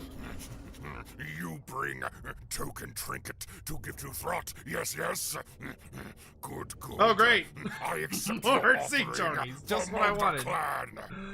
3 I more of donated them. 100 Swedish krona through Super Chat. Fuck me. Just finished your SH2 steams. Whom of the Chaos Gods cursed James to obsessively stick his arm into disgusting toilets and other openings around him? Yeah, you're a nerd. Well, okay, if you use the word obsessive, then by definition, you're talking about Slaanesh. The moment the word excess or obsess comes out of your mouth, you're talking about Slaanesh. Though, Nurgle would also be, like, a perfectly viable option of, like, having people pick up, like, deeply disgusting habits as, like, a strange compulsion that they're unable to really resist. Okay, let's get the sequence of hardened scales so our Kroak scores get a bit more hefty. Hefty.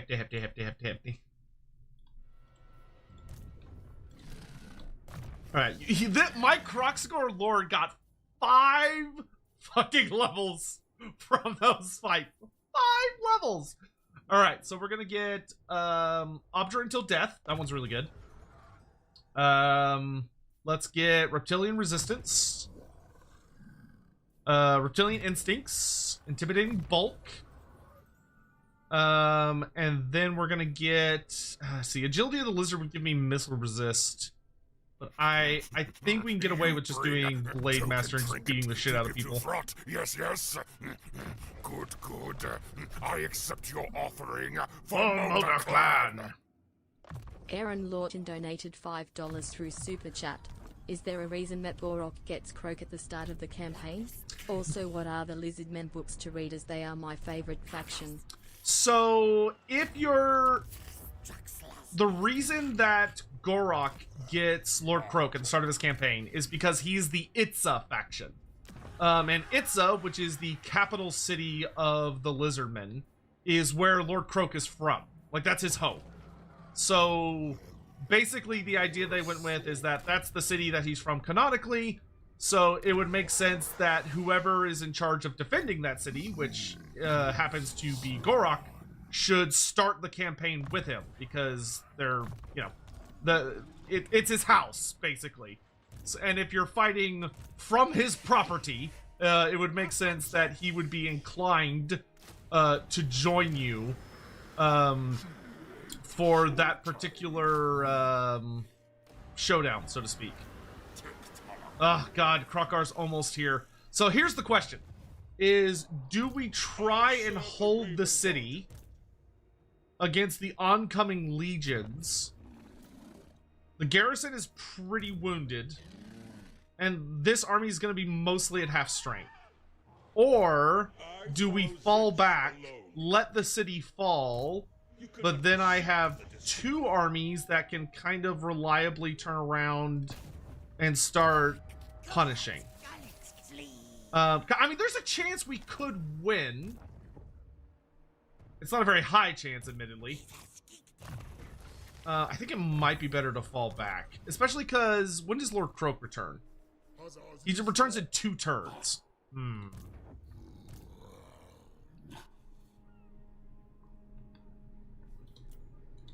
I don't have any blessed spawning units or anything. Like, this army would be pretty rough. This army would be pretty rough. Because he's got the blue scribes, 3 halberd chosen, 3 fucking changebringers, and 3 screamers. Ah, man, these are rough. I think the best choice is going to be to fall back and get back to full health. So yeah, let's go ahead and retreat. That way we've got Kroq-Gar leading the charge, which will help out immensely. Meanwhile, here our Slaan's just gonna be a adorable derp and just enjoy being a menace. Here, why don't you pop into... Oh, never mind. Q, good to see you, dude. Have a good one. Thanks for coming by.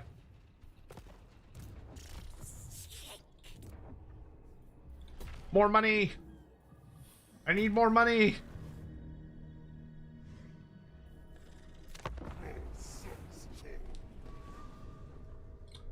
Oh, good. He's falling back. I don't know why he's falling back, but he's falling back. I'll take it. I'll fucking take it. Because if I can get Kroq-Gar to the Caverns of Sotek, Kroq-Gar will be like, bring it! Kroq-Gar will throw down. Lore fact from Living Legend. I saw you could play a Draconith in Soulbound, so now I must know more about them. The Draconith, they're big dragons. I know that sounds stupidly blunt, but that's the truth of the matter. They are the dragons of the realm of Gur that were descendants of a race of sorcerer princes. Still dragons, but sorcerer princes that were also dragons. And their species was almost wiped out by Kragnos. Because Kragnos instigated a war between the Drogul, which is his species, these absolutely massive centaur creatures, and the Draconiths, who used to be allies, but Kragnos is kind of a bitch and started a war between the two of them for his own reasons. Mostly because he's just a fucking bully, and he wanted there to be a war. He did not like the Draconith, and he thought his people were better, so he committed terrible atrocities that caused a war between the two. What is Kragnos' problem? Kragnos' problem is that he is an aspect of that he has deeply embraced being a aspect of Gur personified. But the thing that he has learned to personify is destruction. Kragnos loves destruction and violence for its own sake. That is all he cares about, and it brings him great joy. He's kind of the worst, but like in a sort of fun way. That's not so fun if you happen to be on the receiving end of it.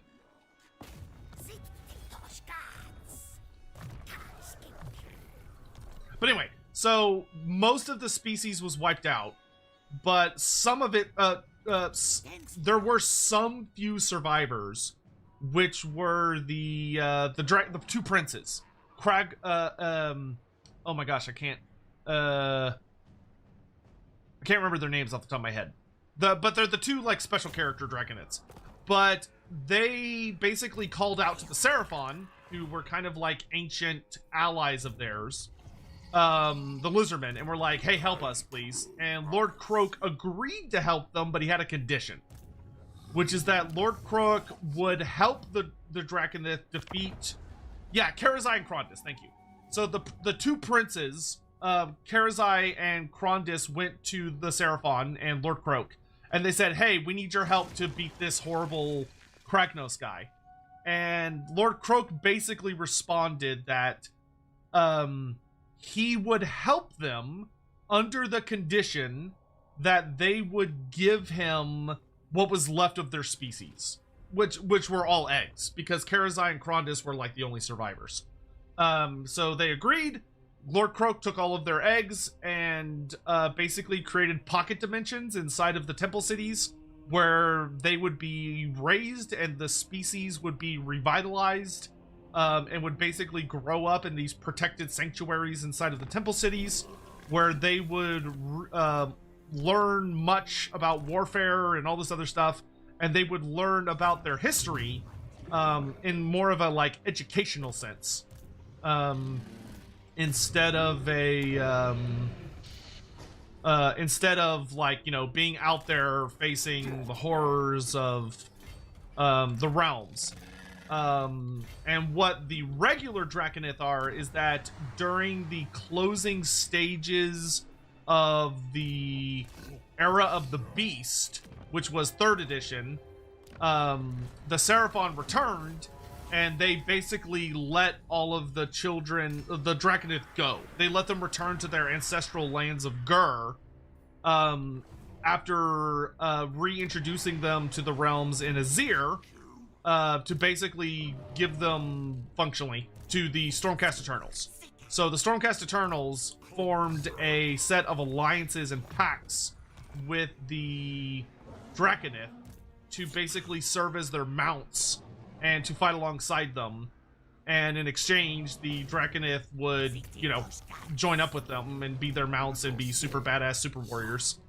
And, yeah, it's some pretty cool stuff, to be honest. I'm still, I'll admit, as a Seraphon player, I was still a little butthurt that we had all of this story development about the Seraphon having this big race of draconic dragons, that they had been protecting and guiding ever since they were little babies, and then it turned out to be an expansion to the Stormcast Eternal range instead of the, I don't know, the Seraphon range. But, you know, it is what it is. Lizardmen are not allowed to have dragons, sadly. We're just categorically not allowed to do that. Alright, the trap has been set for Tzeentch. Also, I do not like that there are Clan Rictus agents down here. Pormesia, thank you for the super chat. Sotek, if CA wanted to add Gor-rok to the game...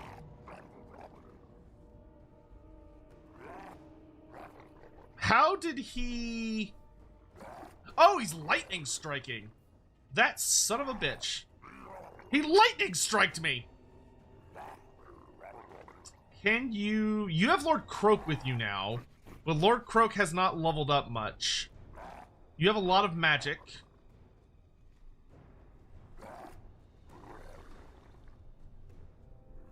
Fucking Kairos. Oh, he's got Greater Demon too. I can win this. I can win this. Now the question is, do I have time before I have to go? Yeah, I have time for one more fight. Let's fucking go! I think just because we have Lord Kroak, we can win this. If we did not have Lord Kroak, I think we'd be boned. But anyway, if they wanted to add Gor-rok to the game, how would you redesign Gor-rok? So the thing about Gor-rok that is critical to his design is that unlike most Chaos Dragons who have two kind of normalish looking heads, one of Gor-rok is often depicted as he has one head, which is his more traditional draconic visage, and is like his true head, and the other head is more typically depicted as being super fucked up. Like, it's a giant, fleshy, almost tumorous mass of flesh that, like, ripped out of his original head. And it depends on the artist. Some arts, because in the original story, Gor-rok's head split down the middle. So, like, his head bisected and split all the way down to his chest, all the way down his neck. And all that horrible fleshy bits and tentacles and everything are coming out of, like, the center parts.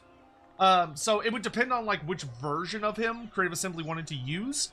Because in one of them, it's more of, like, his traditional head and then his big horrible head.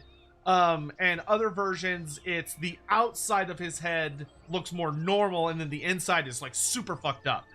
But the big thing about Gor-rok is that in his mini and also in his tabletop design, or his artwork, he's a lot more fucked up looking than most regular the traditional Chaos Dragons. In tabletop, there was just a Chaos Dragon model. But what I think CA would do if they were smart, if you go look up the Forge World made a mini. If you go look up the Forge World, go to Google and look up Forge World Emperor Chaos Dragon. That should be Gor-rok's design for Total War Warhammer. Though one thing I would love for I don't know if Games Workshop would let them do this. This might be something Games Workshop would not allow them to do. So take what I'm about to say with a huge grain of salt. Because in the tabletop paint jobs, like the official model for Gor-rok, he's always like very red, blue, and purple.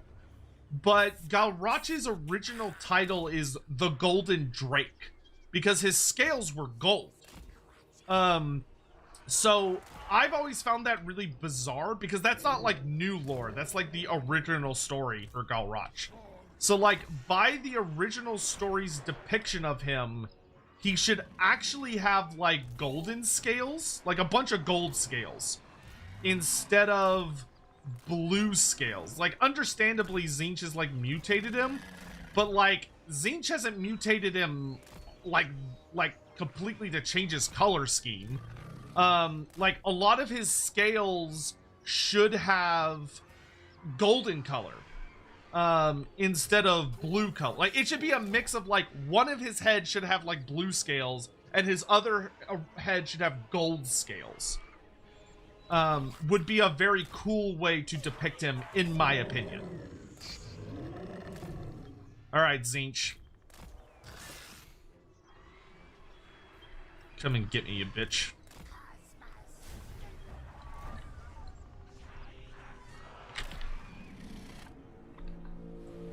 Alright, we're basically just gonna stick together until he starts shooting us, and then we're gonna divide and conquer. Oh, I actually need my chameleon skinks over here because I need them to buff my Kroak-Gar. So I need them in the middle of my army.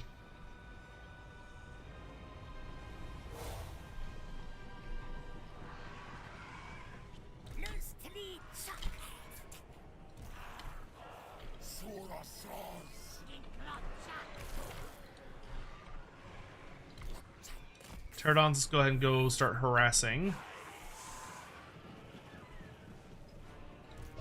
I'm happy for him to take all the time in the world so I can get all my abilities.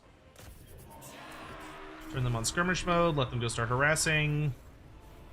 That Melkos is very rude.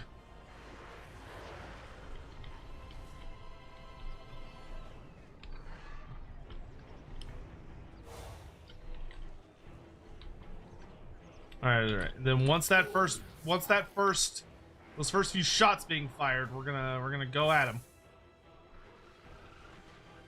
Oh boy. Oh! Ah! Whew! Barely got that bubble up in time. Alright, get ready, Kroak-Gars! Actually, get ready, everybody.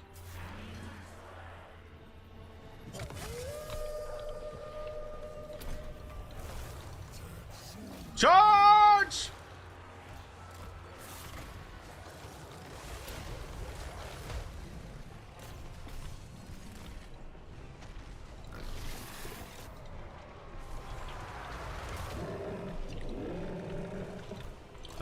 You come back here and kill this thing.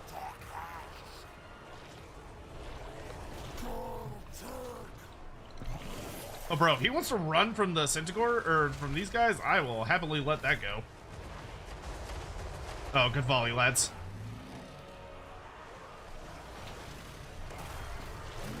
Oh, bro, Lord Kroak is getting absolutely annihilated. Pterodons, take out the Changebringers! Oh my god, Kroak is dead.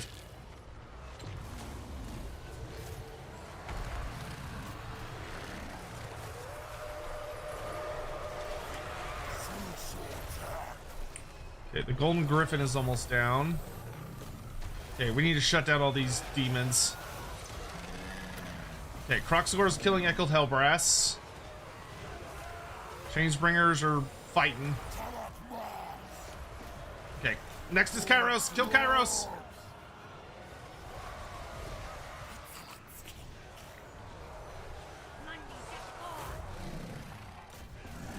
Stay focused on the demons. Sacred Kroak-Gar, shut down those demons!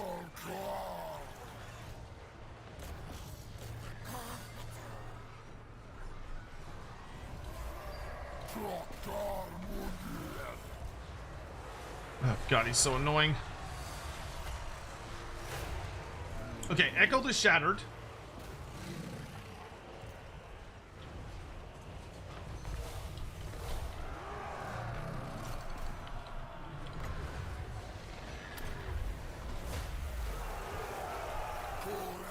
I need you to get rid of these guys. I don't have anything to challenge the Changebringers with. Wait, where are you? Oh, I forgot about my little skink dude. He'll help. He'll be very helpful, actually. Ooh, pop that. Give ourselves some missile resist. We're gonna pull back a bit. Yeah, get him, skink! Okay, I need to get my Kroq-Gar on Kairos, because if I can kill Kairos, I think we can endure? Maybe?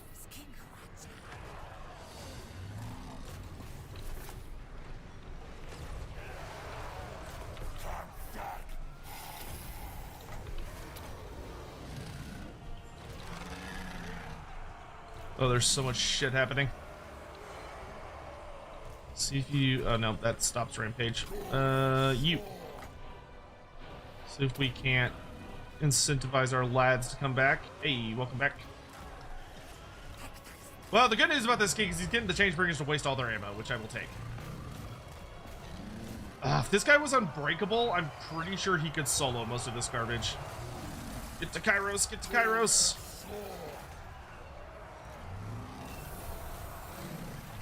Oh, fuck. They still have ammo. Run away, run away, run away. Okay, they're out of ammo. Okay. Oh, thank God.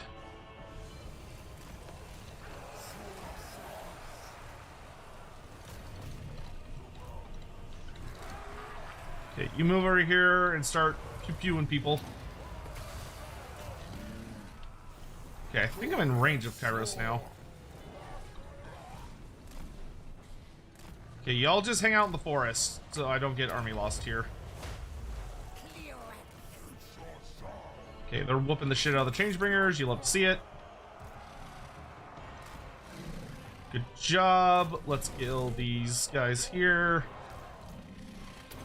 Oh, god damn it. I need a cold-blooded. No, Kairos, you turd! Come back! That Kroq-Gar has like 1 billion bonus versus large. Oh, help him.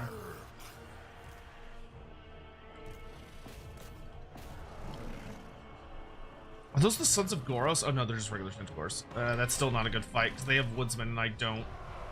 I was hoping they didn't see my Kroq-Gars in there. Fuck.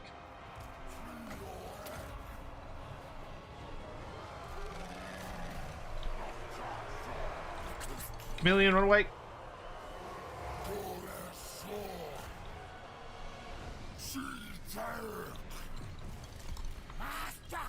Hey, good job. You popped those guys and run away. I want you to harass the Screamers. Kill Kairos! Because this guy, how much anti-large does he have? He has a 20 bonus versus large. 25 bonus versus infantry, actually.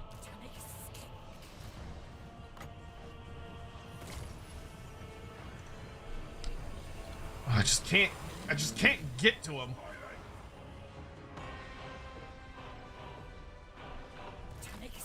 Run and shoot, run and shoot. Oh, you're back. Cool.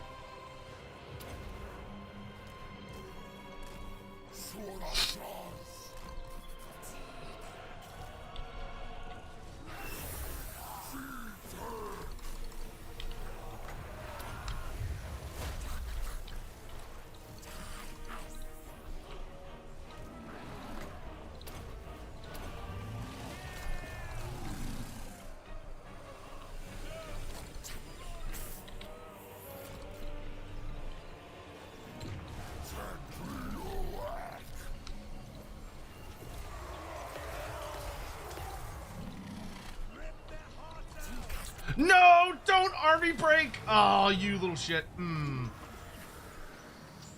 tempted to rematch that. Yeah, I'm gonna rematch that because I think I did something very stupid in the beginning. I let Kroak get focused down by the Changebringers, and there was no reason to let that happen.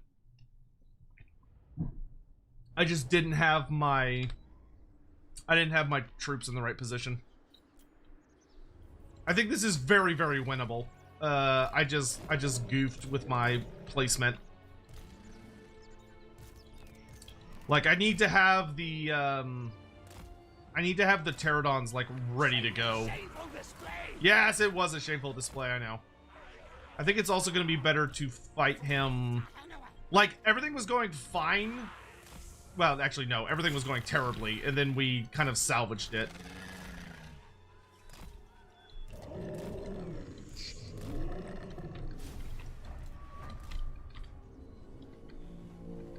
But yeah, it's like the pterodons have to get on the Changebringers, like, immediately. Because they're the only thing that can reliably kill Kroak that fast.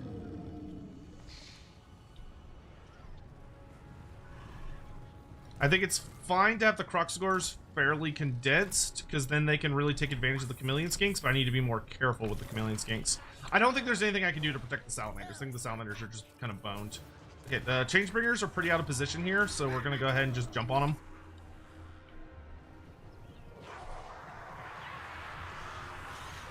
And I'm pretty sure pterodons win that fight, I think.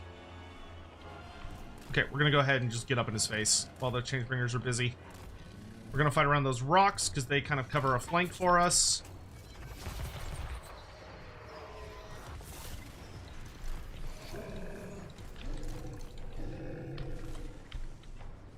Yeah.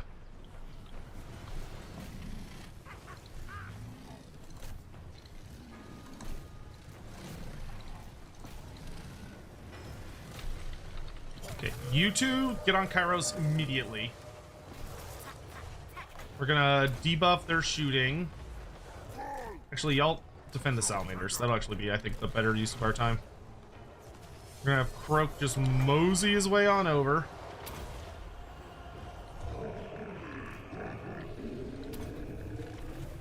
Salamanders, let's melee mode and protect Kroak. Okay, Changebringers are dead. Awesome. Our characters are wailing on Kairos. He is spamming Infernal Gateways.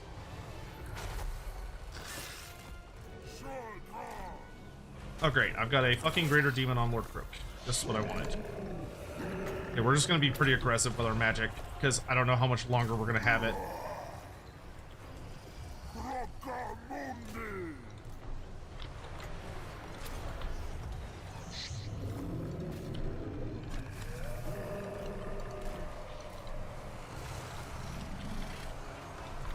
Okay, the Kroq-Gars are among the demons, so they are in the chicken coop. We're gonna bring the regular ones around the back. We're gonna have the Sacred Kroq-Gars focus down the demons. Get my Lord on Echoed Hellbrass, because he'll beat the shit out of him. We want our Scar Veteran to go help protect Kroak.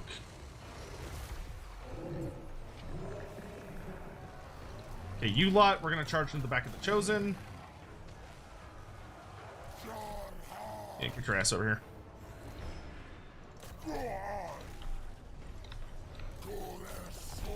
Fuck it, I hate Centaurs of Tzeentch, they're so good.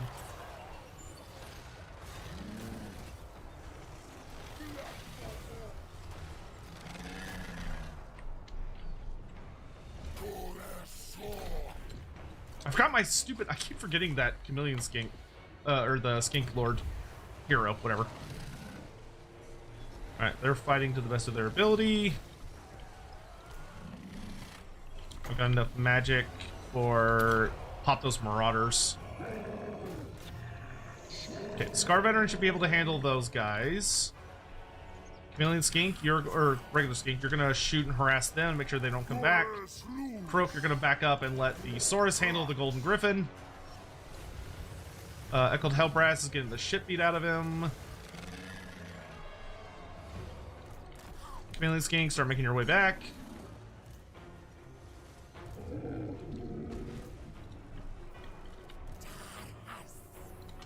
Okay, he's harassing them.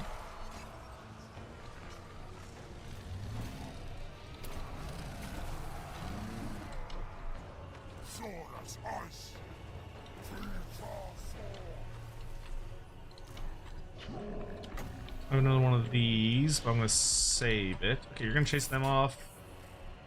Ooh, ooh, ooh, ooh. Those are regular pink horrors. I don't know if y'all can beat them in a fight. Why don't y'all come over here and help harass?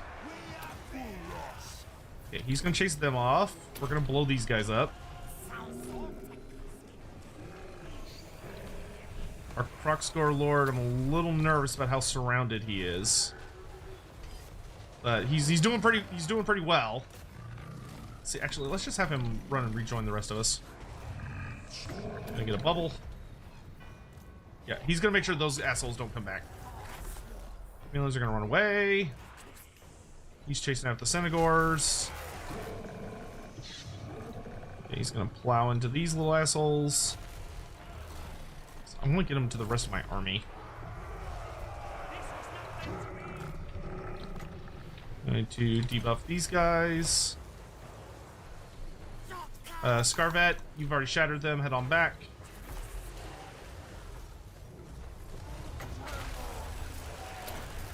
Drop a thing here. Kroq-Gar, I need you over here. And last time we like murdered Hellbrass, and now he's being like really difficult to get rid of.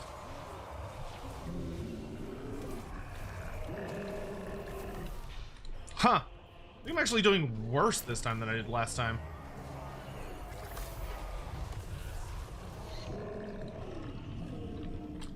I didn't do as good of a job of picking out the,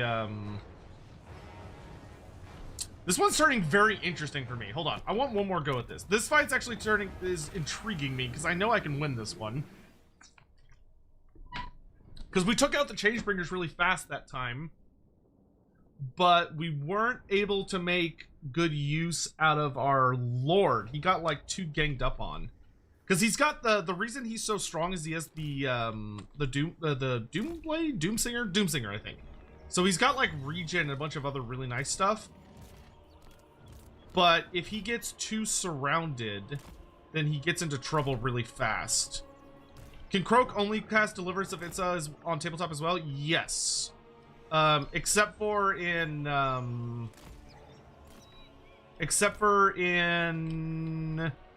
older editions. So it depends on the edition. In older editions, he had other spells, but in 8th edition, the only spell he was allowed to cast was Deliverance of Itza. That is correct. Okay, I'm gonna remember my stupid skink hero this time, so he can actually do his job. So I think maybe if we focus this time on protecting the salamanders, because if I can keep the salamanders alive, like, we're beyond golden. Maybe, so they're coming to us. Maybe let's be a bit more patient. Let's pull back behind this building so that he can't flank us as easily. So all those, like, superior numbers can't be used so aggressively on us. Let's have our pterodons. We need the pterodons as anti. What's it called? Anti-Changebringers. Oh, we gotta be kind of careful with how we engage.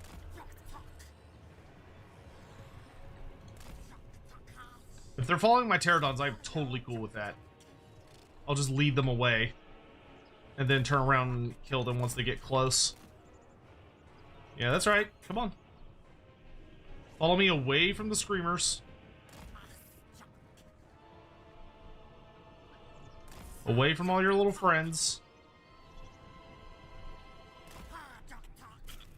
Off to safety.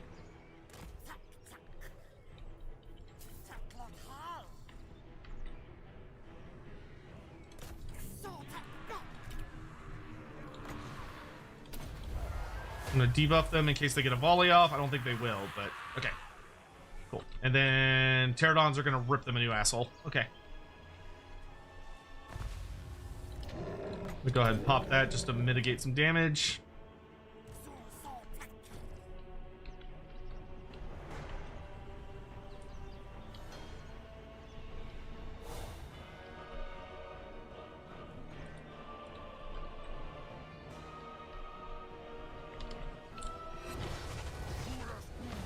That wasn't very nice.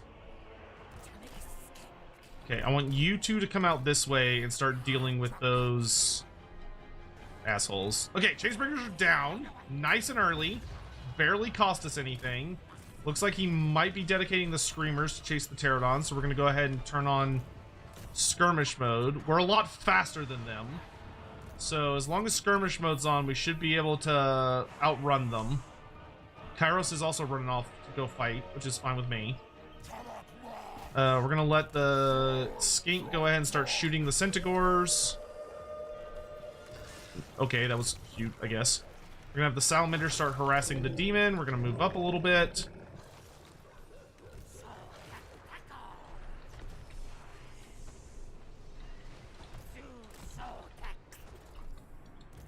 Yeah, okay, pterodons are doing awesome. Evasive maneuvers. Gotta love it. Yeah,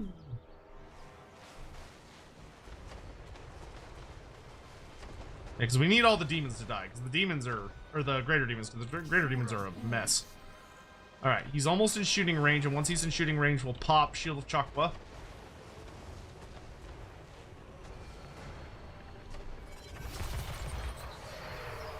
That's gonna hurt.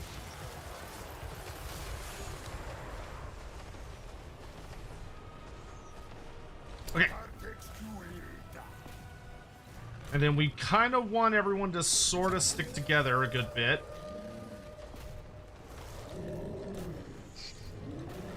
We're gonna have you guys hold the flank. Kroq-Gar Lord, I want you to go after Hellbrass. Chameleon Skinks, I want you to move up behind all the Kroq-Gars to defend them. Pterodons are still doing great.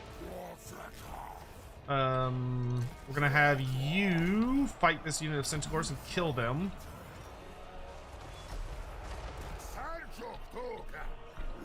So, y'all turn around. Chameleons, why don't y'all help against the Golden Griffin?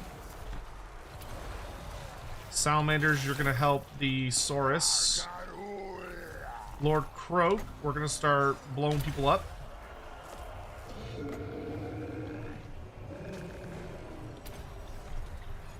We're gonna use the big one here on the chosen blob.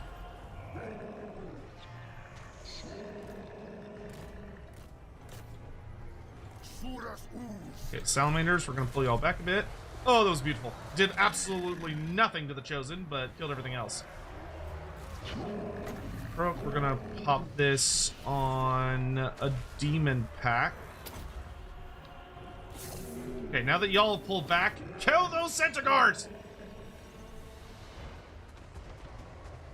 Alright, this went literally as good as this went as good as it possibly could have gone.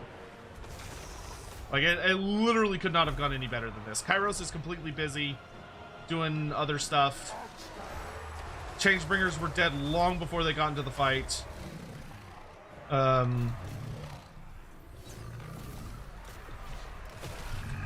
Kroak is happy and healthy in the grand scheme of things. We just gotta get the centaurs under control, and then we're good. We're still gonna lose the salamanders, but not as badly.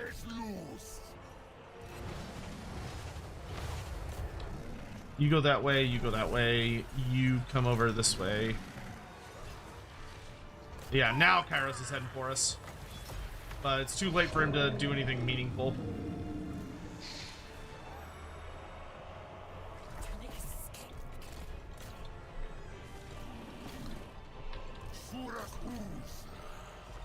Okay, a good number of our salamanders got away though, so that's okay. Alright, so Kairos is fighting him. Gonna bring you over to fight him. We're gonna bring our pterodons over to drop bombs on the chosen because they have the super armor piercing god tier bombs.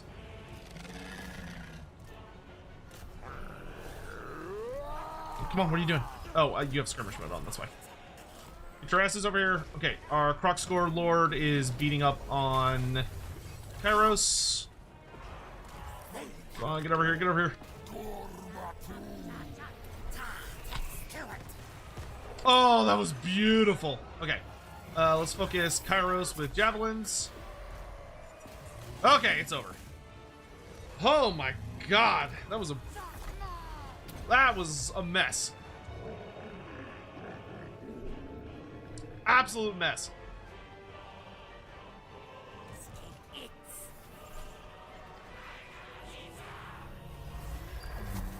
Ugh. Man, yeah, those chosen, dude. Well, just a lot of different elements of those armies were miserable. Honestly, I think it was the Centaurs and the Centaurs were probably like one of the most damning parts. Like, they were absolutely horrid to chew through.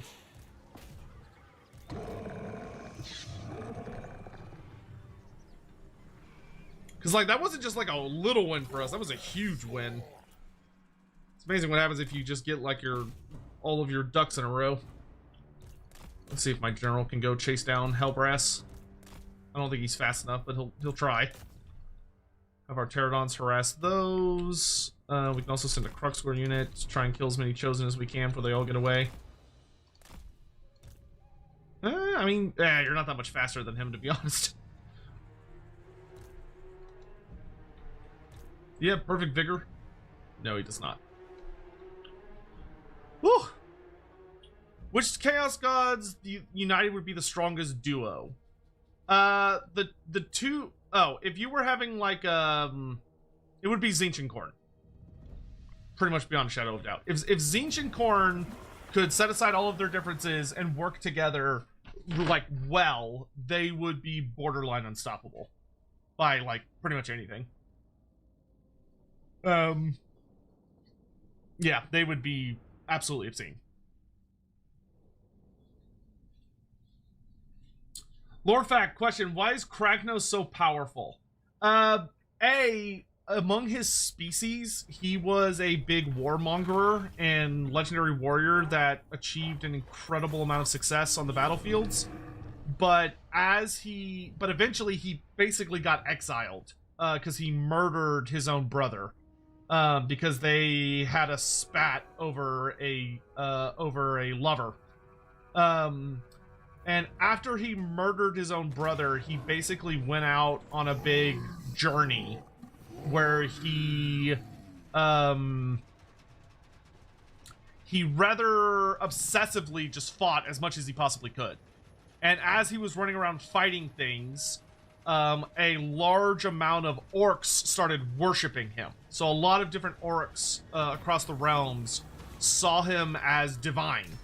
They believed him to be a manifestation of Gork-Mork, or Gorka-Morka, to say his full name, and believed that he was something that they should worship. So they started worshiping him as a god, and this built up to not only are they giving him a lot of worship, which in and of itself is really important, but they were also bringing him offerings. So they started to bring Kragnos lots of what's known as Amberbone, or is it Amber? I think it's Amberbone, which is the realm stone of Gur. So it's like raw magic manifested into, like, think like Warpstone, but made of purely Gurite craziness. And Kragnos started eating it. So Kragnos started consuming a staggering amount of the realm stone of Gur, which made him more and more powerful. And as he increased in power, and was being worshipped by more and more people, it caused him to swell in size.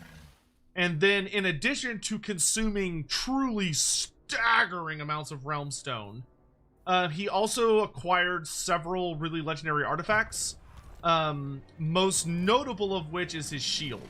His shield, which is called Tuskbreaker, was a shield made by a really it's a shield made out of some obscenely impossibly hard material from ancient times that was so hard and so tough that the literal god Gorka-Morka, so not Gork or Mork, but the two of them fused together into their much more powerful twin-headed deity form, Gorka-Morka attempted to break the shield by biting it. Amberstone, that's what it is. Amberstone, not Amberbone. I think it's Amberstone. Gorka Morka attempted to break it by biting on it, and it was so tough that instead of like biting through it, it broke one of his teeth, one of his tusks. Which is why it's called Tusk Breaker, because it literally broke one of the tusks of Gorka Morka, a fucking god. And that greatly upset him, so he like threw it down to the realms in anger, where it crashed, basically crash landed, and it was discovered much later by Gorka Morka, or by Kragnos. And the thing about Gorka Morka is that when Gorka Morka whenever Gorka Morka interacts with something, if that something survives in any way, shape, or form, it becomes infused with his divine essence. So, for instance, when he snapped one of his tusks on Tuskbreaker, it literally absorbed a massive amount of his... Oh no, it is Amberbone. Okay, it is Amberbone. My memory was right. But I shouldn't have second-guessed myself. But never should. But anyway, so it absorbed a ton of his divine essence, and basically became a godlike relic that could repel any and all forms of magic. And it makes the wielder practically immune to magic.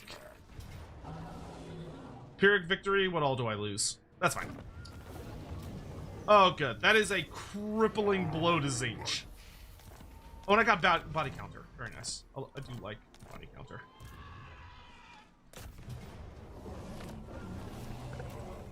Oh, delicious. We just wiped out like 7 armies. You'll love to see it.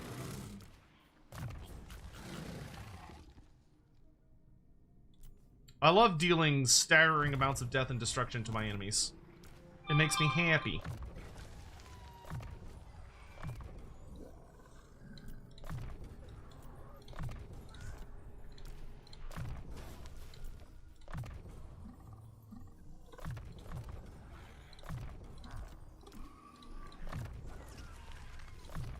Oh good, Kroak can get all the fun stuff now.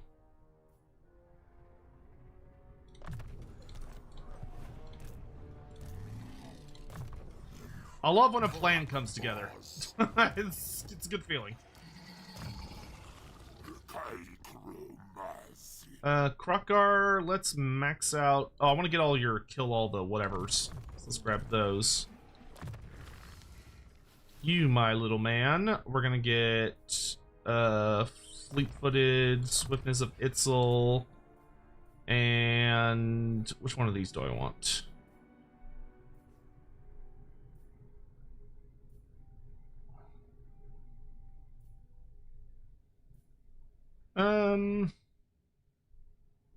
Take Itzel. Natural camouflage, agility of the lizard. You, my good sir. Let's get spread control. Oh, finally. Nothing better than going up against Tzeentch and just plowing his absolute ass. Like just railing him against the wall. Putting that nerd in his place. Okay, I have enough to get something kind of fun. You know what, let's do it in this army instead. I really like for Lord Kroak's army to have a solar engine. Actually, I'll go double solar. Oh wait, I can only go one right now. Okay, so I'll get a solar engine. Doing what to Tzeentch? You heard me. Y'all aren't deaf. I shouldn't have to repeat myself. Just did the newish Vermintide level. It's a treat bringing Neko. Wait, what? There's a newish. What do you mean by newish Vermintide level? Oh my god, another one. Alright, I think this will be a good place to start next time, because I actually have to go, because I need to make time for, I gotta start getting ready for Lordbeards, which is in 2 hours. So Lordbeard starts in 2 hours. we will be on the Lorebeards channel, as well as the Lawhammer channel.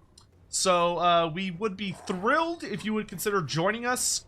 Pormesia, the description for Blood Beasts in game as Cornforged men or Chaosborn demons. Do you think Games Workshop has changed the lore in that regard? Not a ton. The original Blood Beasts were Chaos Spawn. They were Chaos Spawn of Khorne. So for the idea that the Total War kind of plays around with like, oh, what are they? Are they men that have been changed by Khorne, or are they demons?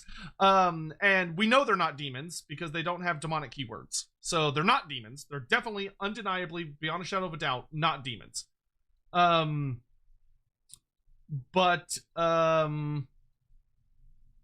That is, so they are definitely humans that have mutated. So they're a type of Chaos Spawn, basically. Yeah.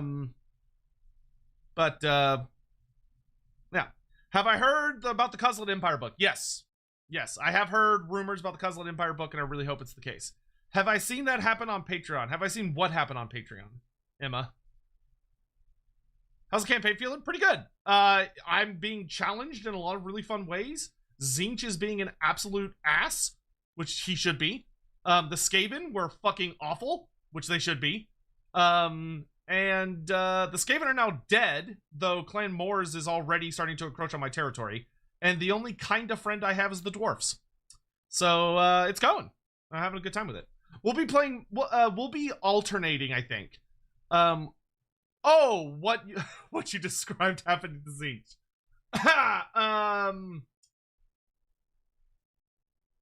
Oh man, this, I know of a Patreon where you could see that happening to Tzeentch, but I'm not gonna say where. But in any event, I hope you all have a lovely day.